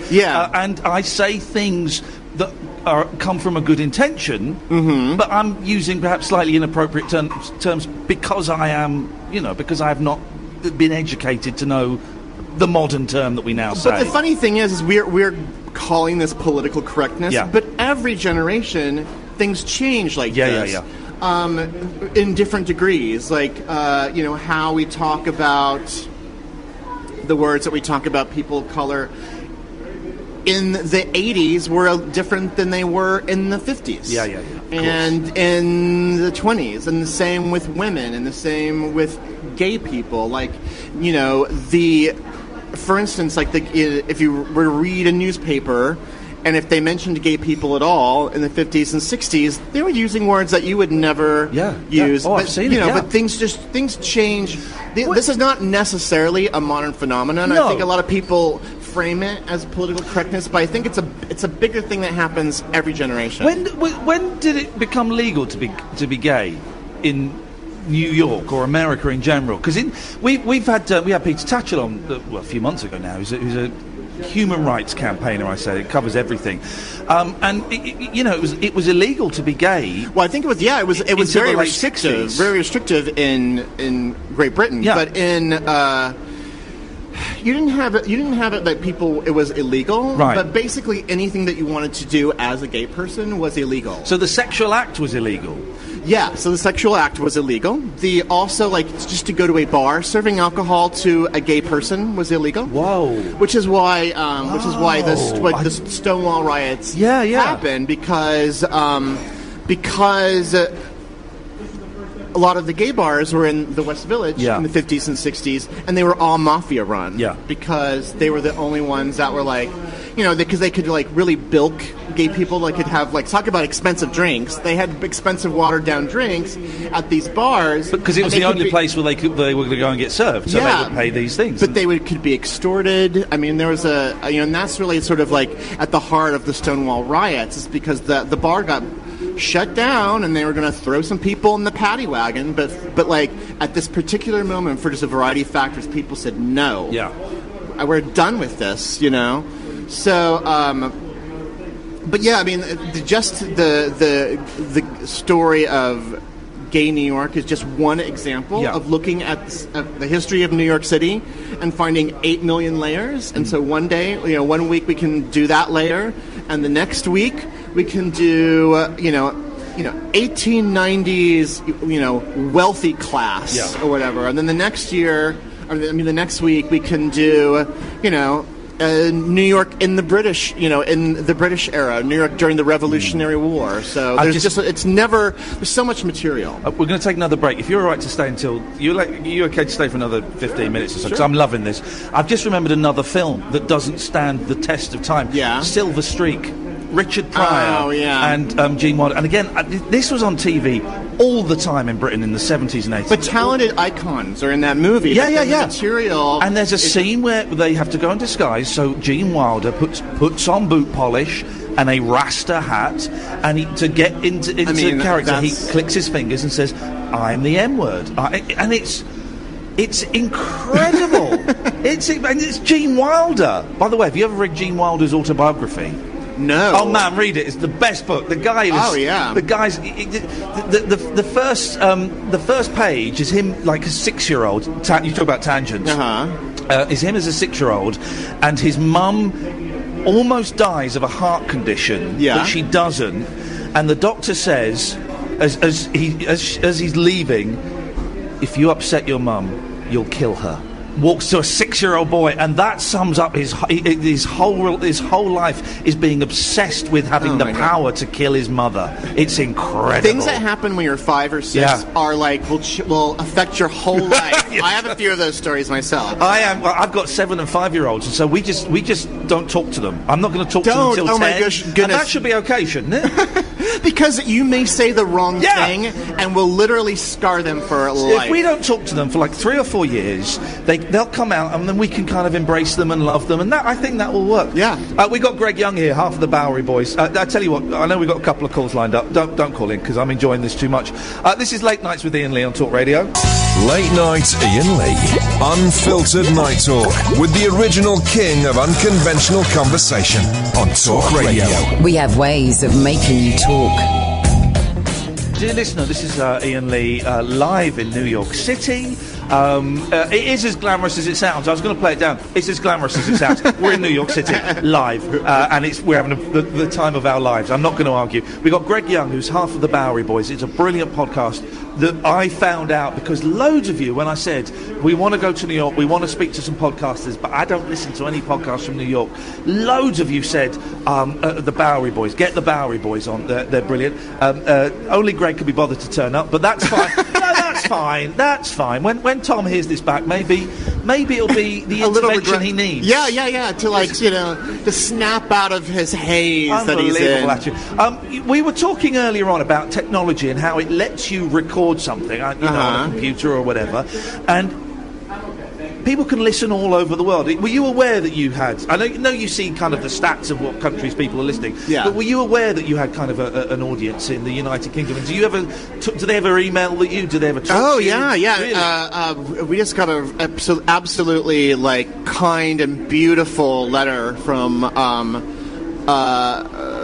someone in Wales, I think, and it was just they're planning a trip, and they just listened to all of our shows, and they're so excited they want to visit all of these different places that we recorded. Hey, a Bowery Boys tour. Well, so yeah, we've talked about tours. The thing is that New York has an incredible network of tours companies already. So what we would bring into it specifically, we're still trying to kind of work out, because we would bring our name and stuff, and that would be cool. Also, there's this it sounds like we could do a tour, but tour guides have a very particular set of skills that I think are very admirable. A lot of it has to do with social interaction and behavior and psychology that I'm not quite up to speed at. I think I'd be a slightly too impatient, I think that... Can we move along now? Right, we're just going to leave him there. If he's not, we're going. I think that the best tour guides have the patience of a saint. Yeah. But it's interesting. You got that letter. First of all, a letter. Wow. I mean, who gets letters? Most of them are emails, but we've definitely gotten letters, old-fashioned letters on parchment. Not on parchment. Most of very occasionally we get letters at the radio station, and I received a birthday card from a listener the other day, but it was obviously a birthday card from a lunatic. I mean, were cut letters from a magazine or something? But every inch of space was used up writing this thing. Zero punctuation. They don't encourage punctuation in the loony bin, it was just terrifying. Do you get any of those? Have you got any of those, fans? No. Almost all of our interactions with our fans is fantastic. I mean, you get people who have a certain historical axe to grind or something that they'll they think you've got something wrong. Well, not so much that, but I wrote an 800-page book about this one subject. You should read it, and they would send me the book, and it's I can't read it. And meanwhile, it's I don't even know if it's not really fact check. It's just something that's anyway. We get some of that sometime, but mostly. Our interactions are just extraordinary. I mean, that's great. It's hard to really wrap my head around it still that so many people listen to me and Tom talk about stuff, and people really they develop relationships with you. They do, right? Yeah. I mean, that's what's really great. When we had a live show about a couple months ago that was really successful out in Gowanus, Brooklyn, and we had a question and answer thing at the end, and this one woman just came up and she didn't have a question. She was just I just wanted to tell you that I feel like I'm your mother, and I just want to invite you over and make pasta for you. No, I mean, it was super sweet. It was amazing. Yeah. No, it was so... She felt an affection for you and a motherly attitude. Yeah, it was unbelievable. Isn't that funny? But yeah, we have listeners all over the world. It is funny that we have a particular bigger fan base in Australia because... You just mentioned that. That is weird. Why is that? Well, a lot of Australians travel, and they come to New York. Also, weirdly enough, a few years ago, on their public radio station, they had a show called Top of the Pods, I think it was, where they just ran podcasts on the radio, and they ran us for a year. So, wow. I mean, I can't imagine it was on at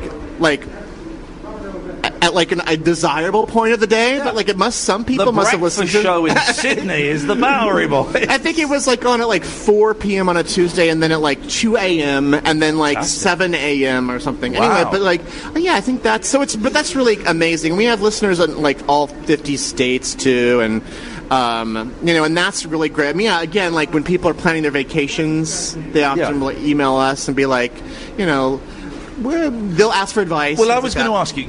I don't want to. I'm going to say it again. We're having breakfast with Steve Guttenberg, movie star. Where should we go to? Give us a place in New York that is a well kept secret and has got a story behind it. That we can wallow in the history of this place, and it can be dirty and dark, or it can be light and fluffy.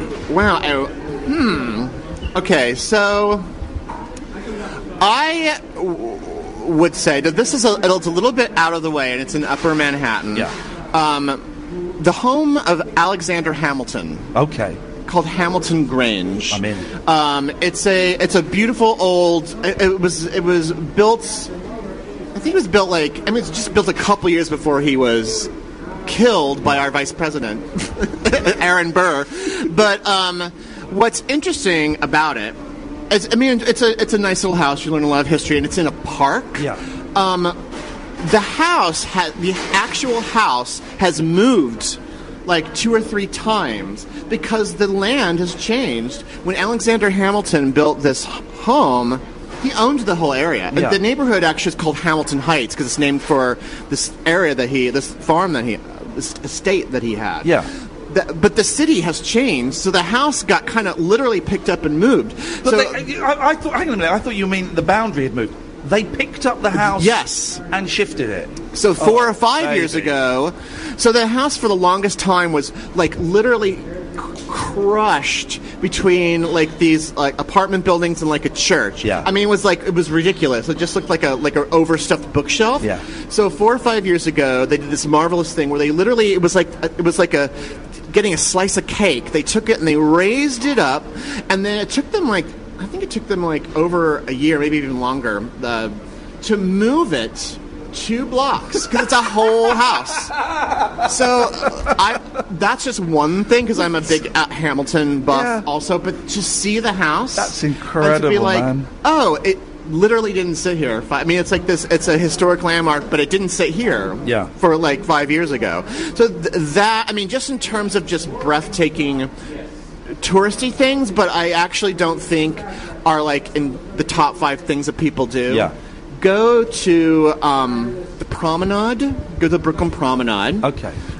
Which is on the Brooklyn side in Brooklyn Heights. Yeah. Brooklyn Heights is the oldest neighborhood in Brooklyn. It is absolutely amazing. It's so beautiful. Wander around there. It's kind of like the West Village, but older, and you don't get it as lost. But then they have this promenade that actually is like over a highway, but you can't see the highway, that just offers the most luxurious views of New York City. You should totally do that. And then one final thing, because if you're going to be in Brooklyn, go down to this neighborhood called Dumbo. It's a down under the Manhattan Bridge, but because that's spelled out D-U-M-B, they decided they added an O, overpass. Okay, there we go. So it was an industrial area for many, many, many years. The city has done a bang-up job with renovating it and creating this like waterfront that's totally beautiful. Yeah. There's a brand new Brooklyn Historical Society museum that just opened. Oh wow. That is down there. It is just, it's gorgeous, and it's really not. It's a lot of New Yorkers. This is where New Yorkers go. It's not. Fantastic. It's not. I don't think it's really been discovered by tourists yet. Hey, Greg, we're out of time, man. We're out of time. Honestly, this is. You're never going to get rid of me now. I'm sorry. Honestly, this is fantastic. Let's give the plugs. It's Greg Young. The podcast, of course, is the Bowery Boys. You can get it on iTunes and all your usual podcast providers. But where's the website to send people? BoweryBoysHistory.com. BoweryBoysHistory.com. And we're on. We're on all the things: Facebook, Instagram. What I'm going to Twitter, do, guys, as well, is tonight when I get back to the hotel, I'm going to tweet all the links, and towards the end of the week, I'm going to write a blog with all of the shows that we've had and where you should go to find all these people and stuff. Greg, honestly, man, it's been such a thrill. Thank you. No, this is great. Much. We'll have a wonderful time in New York. I mean, you've like run around, go all over the place.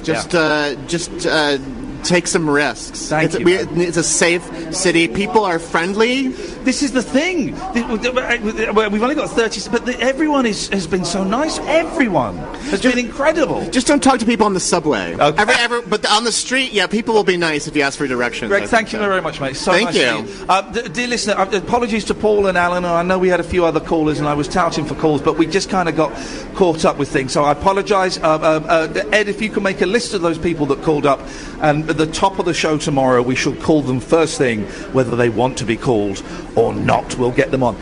Now, stay tuned. Don't call now, because you can't call for the last hour of the show. Another podcast that was mentioned to us was... Oh, by the way, tomorrow, Keith and the Girl. Follow me on Twitter, Keith and the Girl. But another podcast that was mentioned to us by you was Maeve in America, Maeve Higgins. Now, I was kind of vaguely aware of Maeve because she does shows in Brooklyn with John Ronson at Union Hall.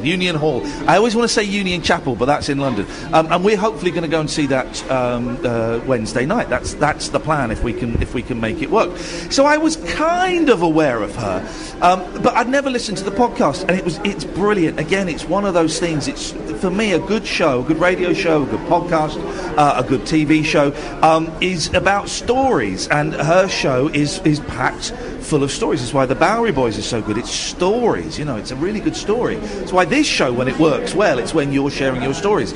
And it sounds a little bit worthy. It's about immigrants and immigration, but it's funny, it's stupid, it's sad, there is a human element in there that we don't often hear when we talk about immigrants and people going from one country to another. There are real stories.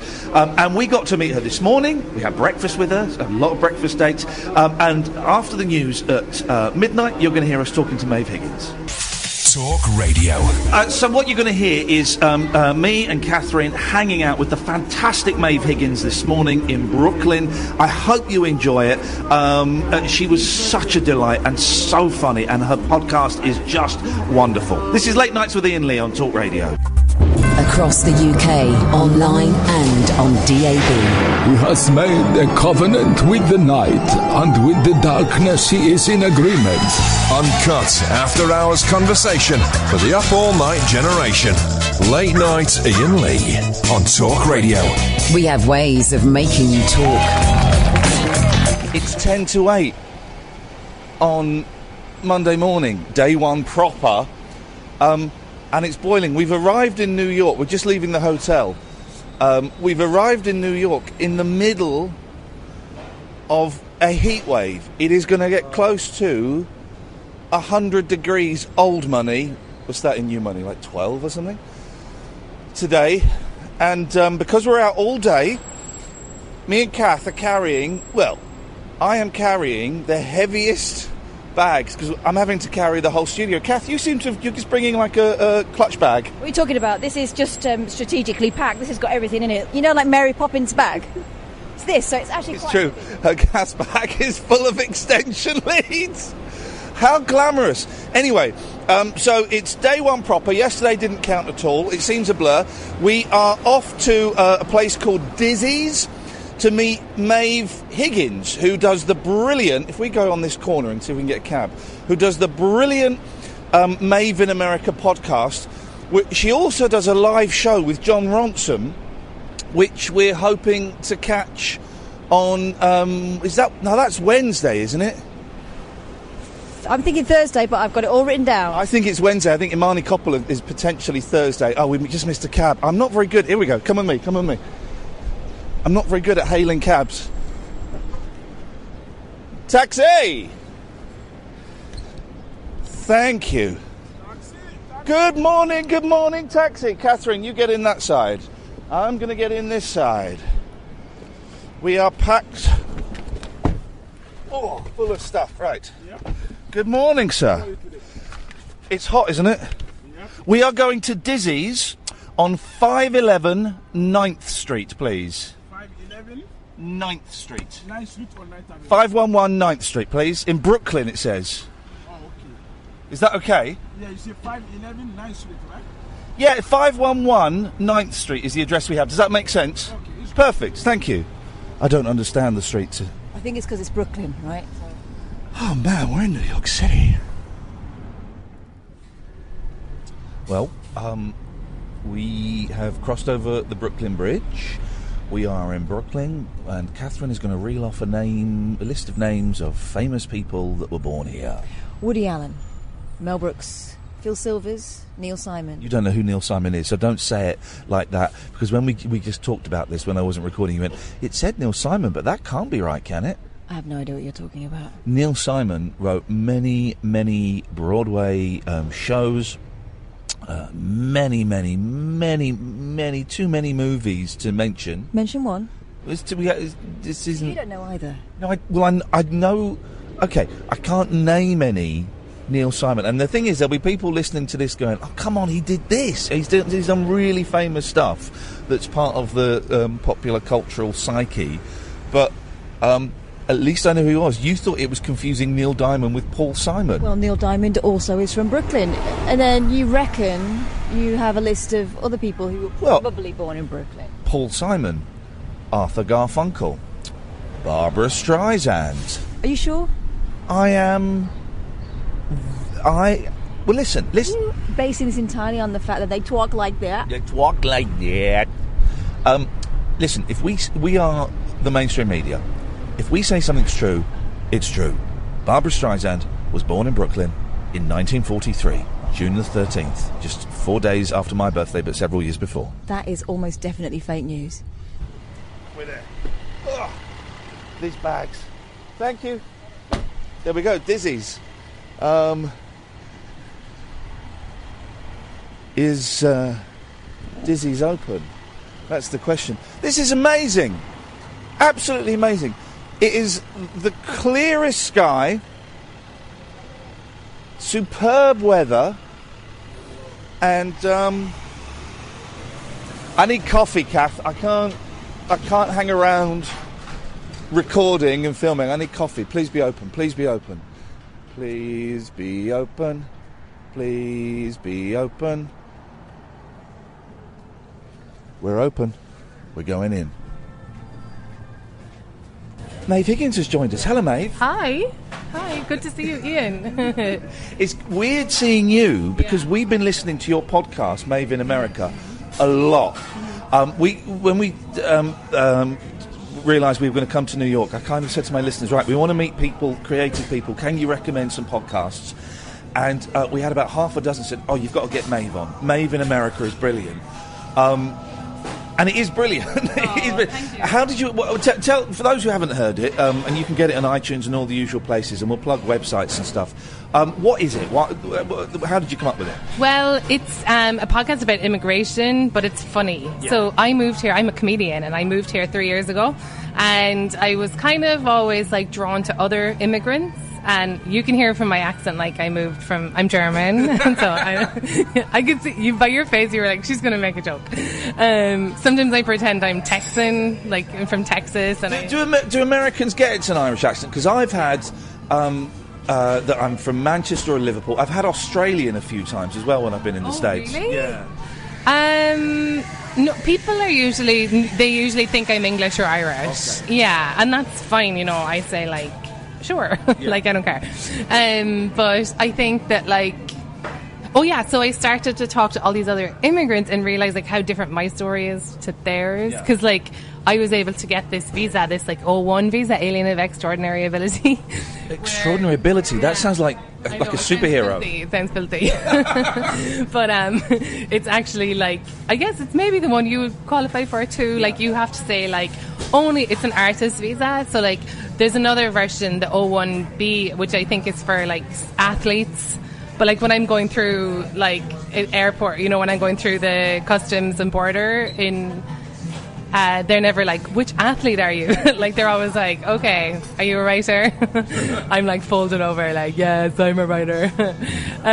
So yeah, you have to prove that you can do something that nobody else can do. So what can you do?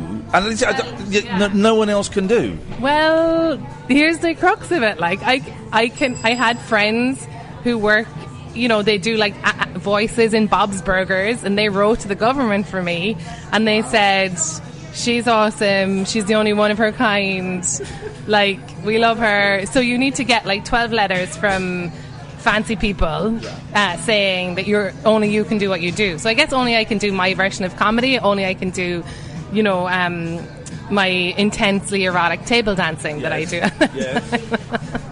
So the podcast, because you say it's about immigration, and there is a little bit of me that went, oh, this is going to be very worthy and dry. And it's not. It's really, really, there's some really touching moments, but there's some laugh out loud, silly moments as well. It's brilliant. Oh, thank you. Yeah, that was the fear, and that was I think that's the danger when you talk about immigration, especially today in America, where it's a very immigrants are maligned, and so people are either anti-immigrant or pro-immigrant, and there's a lot of earnestness on both sides. And I think that what I wanted to do was to make it really human, and really, I think being human means sometimes being sad, sometimes being funny, sometimes being silly, all those things.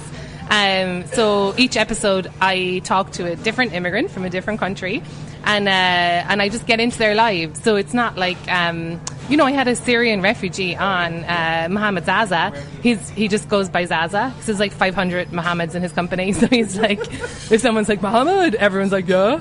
So he just goes by Zaza. And I had him on, and yes, he's Syrian, and yes, he's a refugee, but he also he's trying to quit smoking, and he can quit smoking, and his wife and they have a baby now, and he's doesn't want to be a smoking dad, someone who's nipping off and always, and that's so relatable, as we say, it's so human. And I was going to say, it humanises it, because we hear this thing of these refugees and these immigrants and these Syrians, and these kind of massive broad titles, and it's so easy to forget that each one of those is a person with a family, with a story, with a background, with likes and dislikes, and that comes across in your podcast.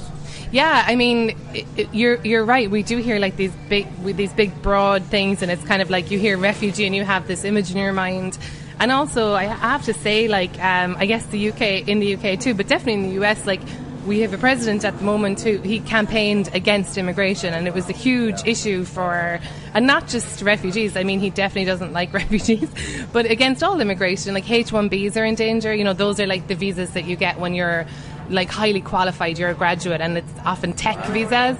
And the country really needs them. I thought it was really clever of Macron, the French president, to be hey, scientists, come over here. He's offered a 1.5 million euro grant for scientists to move to France. That's genius. Yeah, and it's funny because I also work on a science show, Star Talk, with Neil deGrasse Tyson, and science in America really needs immigrants. We really need them, because the skill level they bring, and so I don't know. So there's so yeah, I definitely was making the show in the shadow of this anti-immigration stuff. But I think that when you hear things an Iraqi, an Iraqi soldier or whatever, but then you go and meet an Iraqi soldier who lives here, and he just got a cat from a shelter, and the cat, he thought that the cat would help him because he's lonely, because he doesn't have a lot of family here, but the cat's a dickhead cat, one of these cats that's just really aloof and don't you touch me, and it's just but I was hoping for more. Increasing the sense of alienation and loneliness within his own home, poor sod. Yeah, the cat's a far right kind of the cat's a Trump supporter. The cat voted Trump. Yeah, so it's funny. It's been a really fun trip for me because I got to go all over the country and meet all these different people where they're at, and just chat with them and spend time with them where they work and where they live. And I met this really cool older, also it's not just new immigrants. I talked to people who are a lot more American than a lot of Americans, because to get your, it's funny, do you remember that man Kazir Khan? He was at the Democratic convention. He's a Gold Star father. His son died, and then Trump took the piss out of him. Mocked him. Yeah, exactly. But there was so that's an amazing story by itself. And then there. Thank you. Hang on, now's a perfect. That's perfect. Go on. The drinks are arriving. We're going to take a very quick break, and then hold that thought, and we're going to come back. You're listening to the Late Night Alternative with Iain Lee on Talk Radio. Across the UK, online and on DAB. Late Night, Iain Lee on Talk Radio. We have ways of making you talk. You're listening to the Late Night Alternative with Iain Lee. We're in New York City, guys, and Maeve Higgins is here. Maeve, you were telling us about Trump being an idiot. I think I was saying that I met this cool old Chinese lady who's like, she's Chinese American. She's lived here since she was like, well, she doesn't know exactly what age she was when she got here, but she was between 17 and 20. She's like 90 now, or she's between 87 and 90 now. Yeah. And so I met her, and she was like leading a voting workshop for all these other Chinese seniors, and yeah, she lives in San Mateo in California, which I guess you're just staying in New York, right? We're just in New York, so we're not going to go to California. You're kind of like Sex and the City. That's why you're here. Like, you just want to do the tour, you want to see what it was like for Carrie. I've done the Sex and the City tour. It's good, right? It's brilliant. I did it a few years ago. I came here with my wife and I surprised her and I said, hey, we're on the Sex and the City tour. And I knew more of the answers. They have a little quiz when you're on the bus. Yeah. I knew more of the answers than any of the middle-aged dears that were on there. You were answering everything like, Steve. Who's the hottest character? Steve. Yeah, I mean, I'm trying to think what else you should do. Like, so right now you're in Brooklyn, you know that, right? Yeah. So this is where Neil Diamond was born. Are you serious? Yeah, Neil Diamond was born in Brooklyn. I never knew that. Yeah. That's so funny. I mean, there's so much more, it's also the home of like Biggie Smalls and like Jay-Z. You see how our different music tastes there, Neil Diamond and Jay-Z. So do you live in Brooklyn? We'll talk about the place you brought us to, because you brought us to a brilliant diner. You live in Brooklyn? Yeah, I do. Yeah, Why did you choose Brooklyn? Well, because the film, I know, I really like this. Like, you can basically have as many cups of diner coffee, like it's not the same power as like, I can't drink that. I've got a latte. I can't drink that stuff because it drives me wild and it gives me the worst indigestion. Oh yeah, it's really strong, but it's also just so addictive. Yeah. I mean, I guess that's what coffee. Yeah. You were shaking when you came in. I can see that now your fix is here. You've calmed down a bit. But why did you choose Brooklyn to move to? You can drink. Go on. Did you see the film Brooklyn? No. Did you see the film Brooklyn? No. Okay, so that is not why I chose to live here. But a lot of people are like, is that your life story? In it, like the girl, this is like a favourite film of like a million women. Yeah. So it's like an Irish girl leaves from my hometown, because my hometown of Cove is like a big port, and so like a million people left from there in 100 years or something. So she left from my hometown, and then she like came to Brooklyn, and then like a guy in Brooklyn fell in love with her, and then a guy back in Ireland fell in love with her. So I wouldn't say I'm like modelling my life after her, but I'd say she's an admirable little hussy. I think I lived in East Harlem before, and that was like a really fun neighborhood, but like so busy and like dirty and like, I don't know. I was like, it was just a lot. Like, why did you come to New York? What was the moment when you're at home and you went, nah, this isn't. I've got to go to New York. Well, I was actually in London. Oh, okay. Why did you move to London first of all? I mean, I always had an idea about New York, like kind of a romantic idea of like being a writer in the city, and I would say that has kind of borne out. It just sounded like I was working at home and I had a TV show at home in Ireland, but I just like wanted to expand my horizons a bit. So then I went to London, which is only an hour away from Dublin. But I was in London. I didn't have a great time in London, even though, I mean, my sister lives there now. It's a cool place. But I did find it like hard to make friends. Yeah. And I found it like kind of, I don't know, there just wasn't as many like opportunities there. I felt like it's quite creatively, it's quite a closed shop. If you want to get into TV or film or radio or things like that, it's a very closed shop.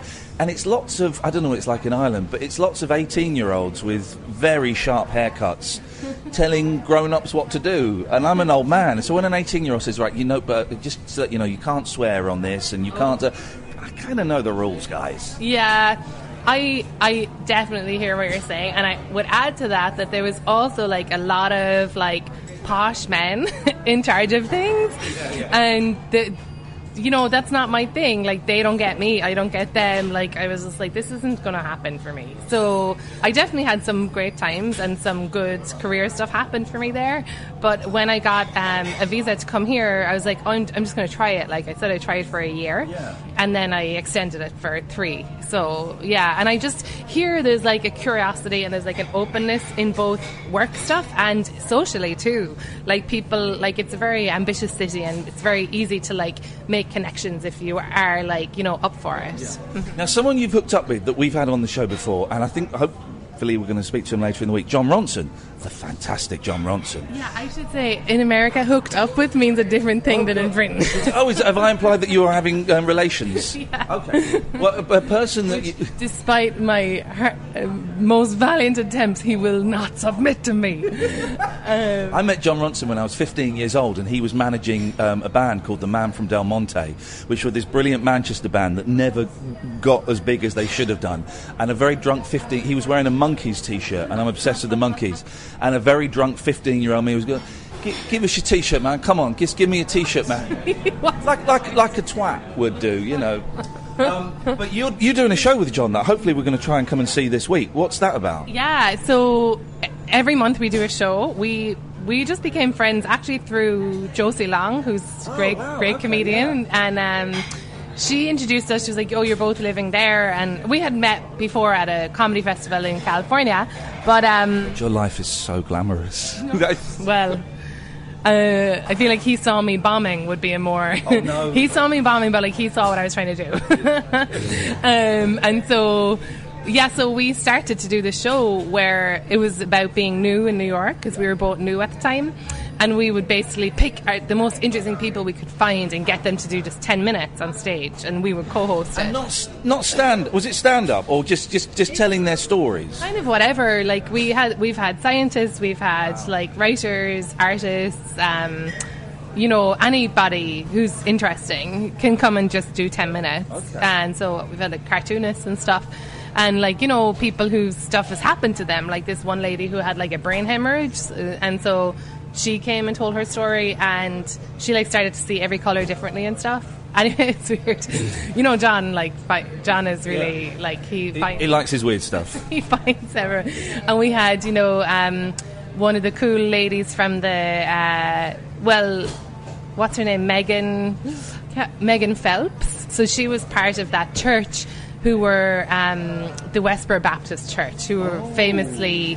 God hates fags. Yeah. Picketed soldiers' funerals and things. Exactly. So they were terrible bigots. Yeah. She was in that family. She was one of the most vocal... they would do these horrible presentations and be very anti-gay and anti-soldier. But she changed her mind. She came... she's gone full circle now, and now she's like living. Yeah, she's an amazing. She's a Twitter advocate for all things just. It's crazy. Isn't that incredible? Because they're quite famous in the UK. Because I think Louis Theroux might have done a program about them. I know Keith Allen did one as well, and they would occasionally. I think James Whale, one of our colleagues, kind of had them on a couple of times, maybe. She completely transferred the other way and became, in inverted commas, normal. Yeah, she did a TED talk about it, and she came and did our show too. And it was, it's all about how to talk to somebody, because if you remember, they're really media savvy. Like you just mentioned, like 3 shows that they've been on, and so she talked about how people just writing to her saying, "I hate you, how can you say this stuff?" Like it didn't work. And so what worked was people actually engaging with her and having like constructive discussions. Yeah, I mean, it took years, and I'm still like, oh god, when I see people online and when I see all these terrible things that are happening, like the far right here are raising money to stop the rescue boats in the Mediterranean, and like almost 2,000 people. They're raising money to stop the rescue boats. Yeah, that's incredible. Yeah, they have nearly $100,000. Yeah, it's I mean, if you follow like Médecins Sans Frontières, their at sea account is incredible, because they show all the rescues happening, and the Irish Navy is out there too rescuing people. But there's a lot of comments always being like just saying horrible things about these refugees. Rude comments on Twitter. You surprise me, Maeve. But to see that, of course, that's something that we're also used to. But to see it transferring into real life, where people are putting money into this thing to actually stop and let these people drown, it blows me away. So I wonder if there's a way to get to them when they're just commenting before they take action. Everything's a bit bleak at the moment. I don't know if you've noticed what's been going on over in Britain recently. It's the weirdest time over there with Brexit, with the general election, with the terror attacks. So this strange setup that Theresa May has now got, where she doesn't even mention the general election now. That never happened. And it does seem to be that right-wing arseholes and racists, they don't have a legitimacy, but they kind of believe that they have a legitimacy to speak out now and be obnoxious. Yeah, it's crazy, right? Yeah. I mean, all I can think about, this is so immature, but the DUP. Yeah. Do you know that there's this famous story in Ireland where one of the DUP councillors, Rihanna, was filming in his field? This happened just a couple of years ago. Yeah. I can't remember the man's name, but he's a DUP councillor, and she was filming a video running through his cornfields. Oh, Rihanna, all these. Rihanna, yeah. She's like the Neil Diamond of America. But she was taping in his video, had full permission, had paid for it and everything, and then he saw that she was almost topless in the video, and he stopped the whole production. Wow. And now those are the guys who are going to be leading the Brexit negotiations or whatever. Suddenly the DUP seem quite cool if that's their attitude. Listen, we'll have another quick break. I say a quick break. We'll stop for 20 seconds, drink our coffee, and then carry on. You're listening to the Late Night Alternative with Iain Lee on Talk Radio. Uncut after-hours conversation for the up-all-night generation. Late Night Iain Lee on Talk Radio. We have ways of making you talk. We are in... What is this place you brought us to? This is lovely. This is called Dizzy's Diner, and it's in Park Slope in Brooklyn. So, yeah, it's my local. It's my fave. It's very funky. It's very lovely. Very, very nice gentleman. All the waiting staff in America are the nicest people in the world. Yeah, I know. They're so lovely. I think... I was a waitress. Never here, actually. Oh, okay. I was never a waitress here. I was a grumpy Irish waitress in Ireland. And I remember once I was bringing a plate of wedges. I worked in a cafe that was a lot of fried goods. And I was bringing a plate of wedges to someone, and then I looked down and the wedges were gone from the plate, and they had slid off in their own grease into some lady's shopping. Yeah, that's the worst thing that ever happened to me as a waitress. I know. We went to a place yesterday, just wandered into it by mistake, called Stardust, where it's on Broadway. So I think you can imagine where this is going. So you walk in and there's a woman on a table with a microphone, and all the waiting staff get up and sing songs from the musicals without any let-up. Look at your face, you hate it. Oh my God, it just sounds so painful. We had the time of our lives. We're there doing the full tourist thing going, oh my God, this is amazing. I mean, with the greatest of respect, you could kind of hear why one or two of them weren't actually performing in Broadway musicals. Some of them were very brave. How can I couch this positively? Some of them were very brave in going for those high notes. Oh my God. But perhaps they stumbled at the last hurdle. Last night was the Tonys too, so every musical fan would have been on a high already. So I'm sure you got to see some amazing performances. So Stardust, okay, I'll put that on my list of places never to go. So you've been in New York for 3 years.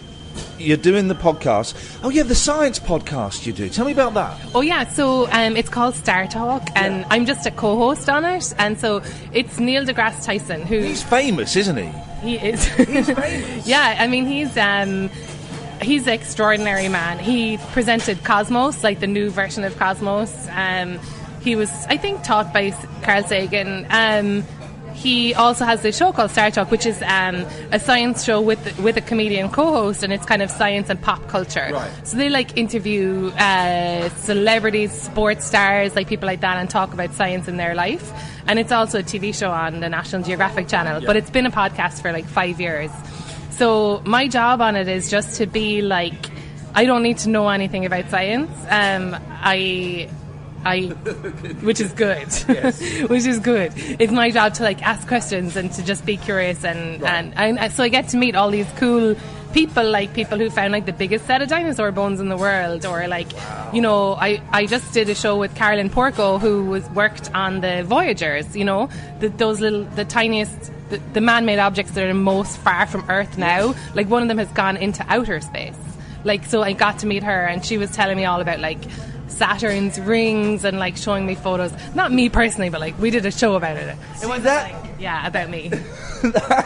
See, I got two little boys who are 7 and 5, and they're obsessed with the planets and all of that stuff. Yeah. So I'm kind of been dragged in. That sounds fantastic. You get to hang out with these people, and I'm guessing that because I'm an idiot when it comes to this, but I don't mind asking really dumb questions to get the answer. I think that's helpful in this context. Like, I think, and it's funny that you mentioned kids, because like kids actually love the show too, because like I suppose they're learning a bit about it in school, and also they're just like not beaten down by the world, so they're just like, I care about the planet, or like whatever. That'll change. But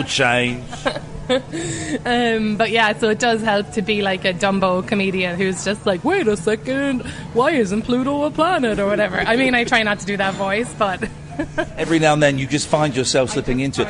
And he was on, am I right, he came on Your Immigrant show. Yes. So Neil, Maeve in America, you came on the Immigrant show. Yeah, because so like I told you, the show is usually an immigrant telling their story, and then we have some comedians, and we have Data from Mona Chalabi, who's like the data editor with The Guardian. She's a fabulous London girl who's really funny, and she's like an immigrant herself here in America. But but for the last show of the season, I wanted to get to zoom out, because like we said, there's all this noise, like there's all this like, these people shouldn't be let in, like these people should go home, there should be a wall, you know, there's all this like it's just horrible. Like, it's horrible. Yeah. So the reason I wanted to talk to Neil is he's an astrophysicist, and he has like this like cosmic viewpoint. He doesn't like whack it out all the time, but like it's there in him, and so he's really great to talk to about these bigger questions. So I just wanted to ask him about like his viewpoint on immigration and on migration and global migration and humans throughout the centuries. And I mean, it's funny because his grandparents were immigrants, so I kind of thought maybe he'd want to talk about that. They came from I think San Lucia, and I can't remember one of the other islands, and he was like, no, he's like, I don't identify that way. He's like, I identify as somebody, like, we all, where you draw the line is arbitrary. Like, we all came from Africa initially, and this is not like a college student who's just this is like the premier the head of the Hayden Planetarium. He's given it a lot of consideration. Now, he's saying we all come from Africa. Does he not buy into the theory that perhaps we come from another planet? No, everybody wants him to say that. No, so it was really cool to talk to him. It was like really kind of like, some sense, there's like some sense happening, yeah. We started talking about disease, and then we didn't. This is great. This is really funky. This is when you think of an American diner. This is the kind of place with the round red bar stools, the red kind of Naugahyde seats and things. This is. I know. It has like this huge booth, and I think the thing about it is it's so funny. I'm always like, diners and their booths. Like, I love sitting in a booth. I don't know why. It's not like someone's. I feel like really cozy and protected when I'm in a booth. And then I realised, like, because Irish snugs, snugs in pubs. And I was like, that's what it is. It's just familiar to me. I thought it was because it was, like, Americana. But it's just like, no, I just love to drink and not know that I'm not going to get stabbed in the back. For me, this sitting in the booth is like being in Happy Days. With the Fonz. That's kind of the vibe I'm getting from this. So, listen, I'm really impressed with American podcasts, okay? They seem so much more clued up than British ones. How do you make yours? Have you got a big team with you? Yeah, I mean, it's a funny time for podcasting right now because there's a lot of money sloshing around. Is there in the States? Because in the UK, no one's really worked out how to monetize it, but there's money for pods here. Well, no one has worked out how to monetize it here either, but what I'm saying is there's a lot of people putting money in. Okay, right. But like, it's interesting, Apple have just said they're going to let you see the data, because like there's no data. So I think it's like a really exciting time to be making a podcast. I know a lot of people still make it on a shoestring. Personally, I couldn't have made my one on a shoestring because it required a ton of research. It required I had 2 producers, and I had to have like a travel budget and also my time because it was a full-time job for me while we were taping. So I love podcasts. Like I love like the freedom, the flexibility. I think you can make one by yourself. You don't have to wait for somebody to let you make it. But yeah, it's an interesting time for them. I think if you come back in a year, like everything will have changed again. All right, listen, let's take a quick break, and then we'll come back. We've got another few minutes with Maeve Higgins, and we'll get all the plugs in and all the links and the websites and the places you need to go to. This is Talk Radio. Late Night Iain Lee on Talk Radio. We have ways of making you talk. You're listening to the Late Night Alternative with Iain Lee. Katherine is here, obviously, producing away. I say producing. What are you doing? I'm timing you and making gestures when it's time to shut up.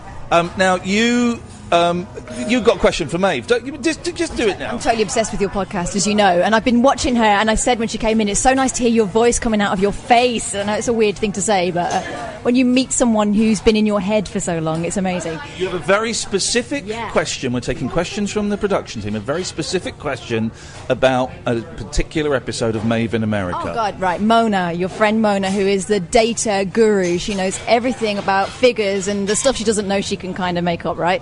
So I know she's been doing a lot of dating in America, and, you know, she has kind of, she has needs like everybody else. Did she ever get them met? Because I'm like, my heart is going out to that girl, because it seems like a real hard thing to meet someone in New York who isn't a complete douchebag. No, you're so right, and I mean, you sound so compassionate when you're talking. I tease her mercilessly all the time about like her singlehood, but she remains single. I mean, she is a super busy woman. Okay, she just did all the British election coverage with Richard Osman on Channel 4. Oh, wow. Okay. Yeah, so she was in England. She also did the Sydney Writers' Festival. She was just in Australia. She's she's brilliant and she's stunning. So I think that's why I feel like it's okay to tease her, because like she's doing great. But like we did a Valentine's episode of the podcast where we met lots of different immigrants who had been fallen in love, like, you know, had gotten a green card through falling in love, you know, like all these different immigration stories, people with arranged marriages. And I was like, Mona, we have to send you on a date, because it's like Valentine's Day, you're an immigrant, it's going to be perfect. So I had met this friend of a friend of mine. I had only met him once. He seemed super cool. Very nice, kind of artistic Brooklyn guy, and so I set them up on a date and sent. My producer went, taped the whole thing. Nightmare, disaster. Oh, no. It like could not have gone worse. She ended up in floods of tears. Yeah, it was. What went so? I mean, I'm worried to ask. Are we allowed to know, or is it? No, I mean you can hear it on the show how it played out, but like it was. I shouldn't be laughing, but like, okay, so it was just after Trump announced the Muslim ban, okay? Yes. And, you know, Mona's status was like in peril. Yeah. She's Iraqi heritage, British, on a visa here. Yeah. So she was just shook, like a lot of brown people are, and for good reason. Yeah. So they were chatting during the date, and, you know, he said he had a cold, he had been feeling a bit like under the weather, and he just got this new puppy, so the last week had been really hard for him. Right. Mona was like, yeah, the last week was hard for me too, like... I'm worried if I can come back into this country ever again, and you've got a puppy. Exactly. And a bit of a cold. And so it just kind of went downhill from there, because she tried to explain to him, she was like, well, you know, I'm really stressed, and like my family's worried, and my friends are in danger, and he was like, oh, you know, I don't watch the news, like it's really hard for me, I find it really triggering. And so it just was like, you know what, he's not a bad guy at all. But it just was a terrible smashing together of people where one person is not affected directly by what's happening in the world, and the other person is. Just like privilege versus not privilege. How is the puppy doing? Do we know? Is there a puppy update? Yeah, I mean, I follow him on Instagram, and like he's having a great time, and the puppy's beautiful. He is fine. Listen, white men in this country are absolutely fine. They have nothing to worry about. Well, that's a relief then. Have you got anything? Do you do stand up here? What other? How do you fill your days? Oh, good question. I mean, I'm writing at the moment. I have a book deal with Penguin to write like funny essays. So I'm writing in my apartment, trying not to go crazy. I do shows every now and then, like this show with John, and I do a bit of stand up. Yeah. How does the stand up work over here? I did stand up years and years ago, and it was a means to an end, and I was terrible, and I hated it. I hated the self-loathing and the self-doubt, and but I could go home and be with friends and well, you got friends over here, of course, but does it feel different doing it in New York? I would say people here are unbelievably supportive, like to a fault. Like, they don't want you to bomb. Like, London, the scene is, like, very different. And, I mean, I've done stand-up all over. My favourite club is, like, the Stand in Glasgow, even though it's, like, tough.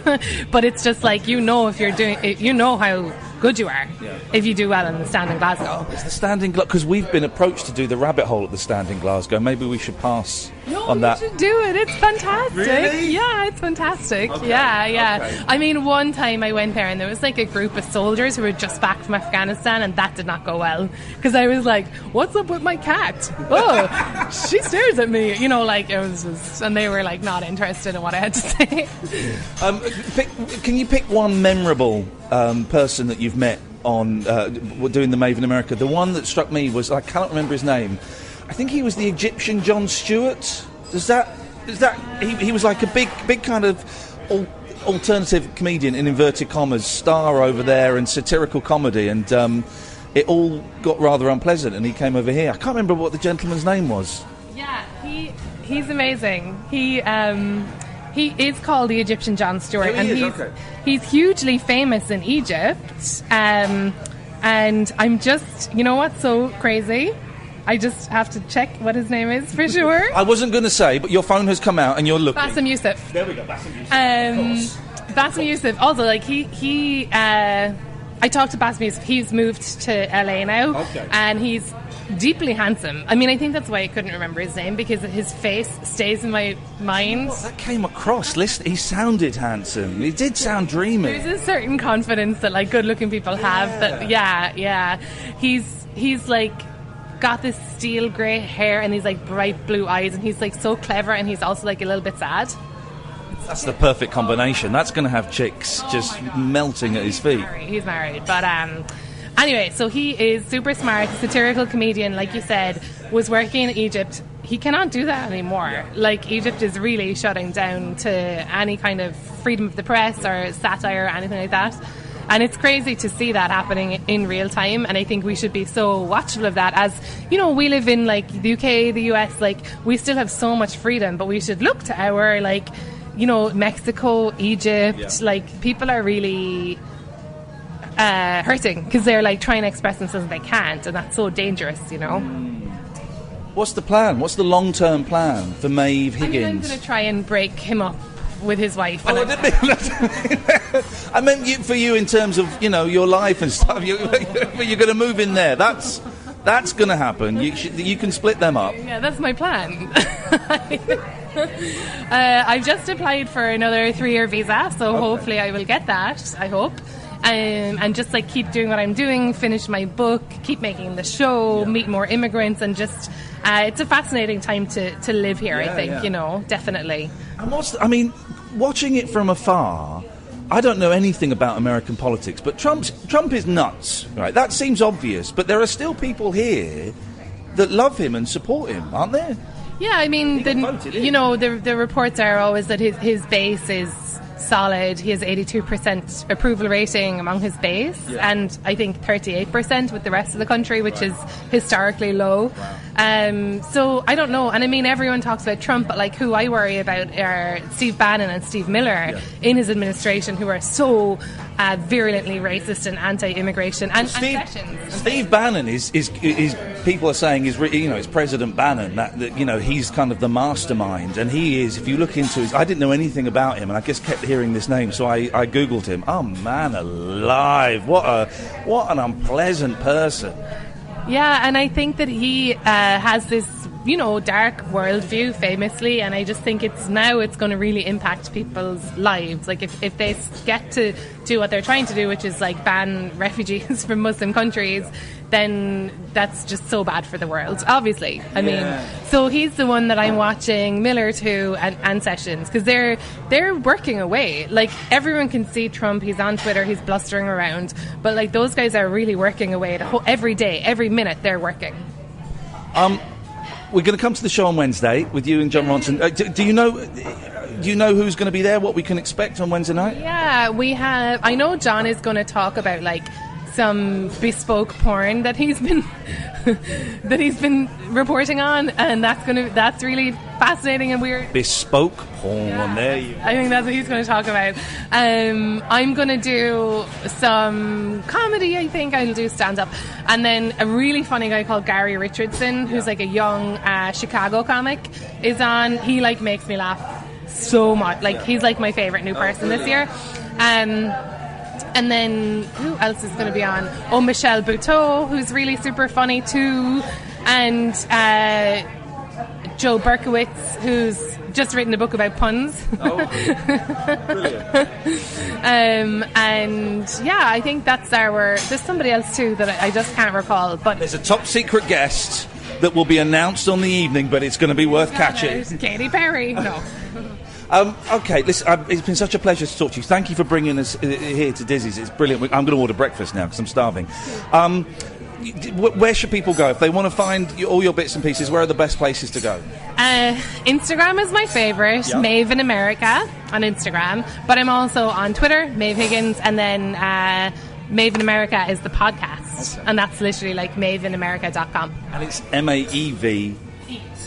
That was it. I knew there was something brilliant. Hey, listen, it's so nice to meet you. Thank you so much. I'm looking forward to seeing you on Wednesday night. Yeah, thanks, you too. Thanks. Let's get some breakfast. Well, that was Maeve Higgins. Wasn't she absolutely delightful? I loved her. Yeah. Absolutely loved her. And that podcast, honestly, is a brilliant... It's well worth a listen. Thoroughly recommend it. The noise you can hear is because we've left Dizzy's. We had... I had corned beef hash. Now... I thought corned beef came in a tin. This stuff weren't from no tin. No, and it wasn't that kind of mushy, squished together, chipboard version of meat that you get at home, right? It was kind of... It looked like sort of pulled pork consistency. It was delicious. It was lovely. Now we're on the move again. So we're on 7th... Well, we're in Brooklyn, and we're about to get the subway. I don't think I've ever been on the New York subway. I don't think I have. I have, and it's exactly like in the 80s movies. We get murdered. Yeah, exactly. People get murdered, or ghosts get on. Okay, we're looking for the F train, and so we are off now. We're going to go to the New York Tourist Board place to get some subway tokens and some passes, and then we've got kind of a day of sort of wandering around, looking at bits and pieces, which you will hear about on tomorrow's show. This time travel thing is doing my head in, because this is 10:30 in the morning, which is 2:30 in the afternoon, but you're listening to this at nearly 1 o'clock in... oh, God. The point is, you're listening to this, and we're very grateful. And if you're not listening to it, why don't you go and eat dirt? Don't forget, dear listener, we are in New York City all week, with a mixture of pre-recorded bits and pieces and live bits and pieces. If you want to find out what's happening, I thoroughly suggest you follow me on Twitter at Iain Lee, or I'm also on Instagram as Iain Lee, and we're posting up videos as we kind of make them, and you can see those on youtube.com/rabbithole. And if the perverts want to follow you on Twitter, Kath? At Flippin' Kath. But without a G? No G, no need. Oh, I see. I like that. All right, dear listener, listen, thank you. I hope you're enjoying this thing. Send us your comments. Do let us know what you're making of it. And if you've got any suggestions of where we should go, don't say, the Statue of Liberty and stuff, because... But, yeah, that's it. Thank you to Ed, who is beavering away in London, you sucker. Is that an F train? No, G. It's a G. No G, no need. Until tomorrow night at 10 o'clock your time, this has been the Late Night Alternative with Iain Lee on Talk Radio.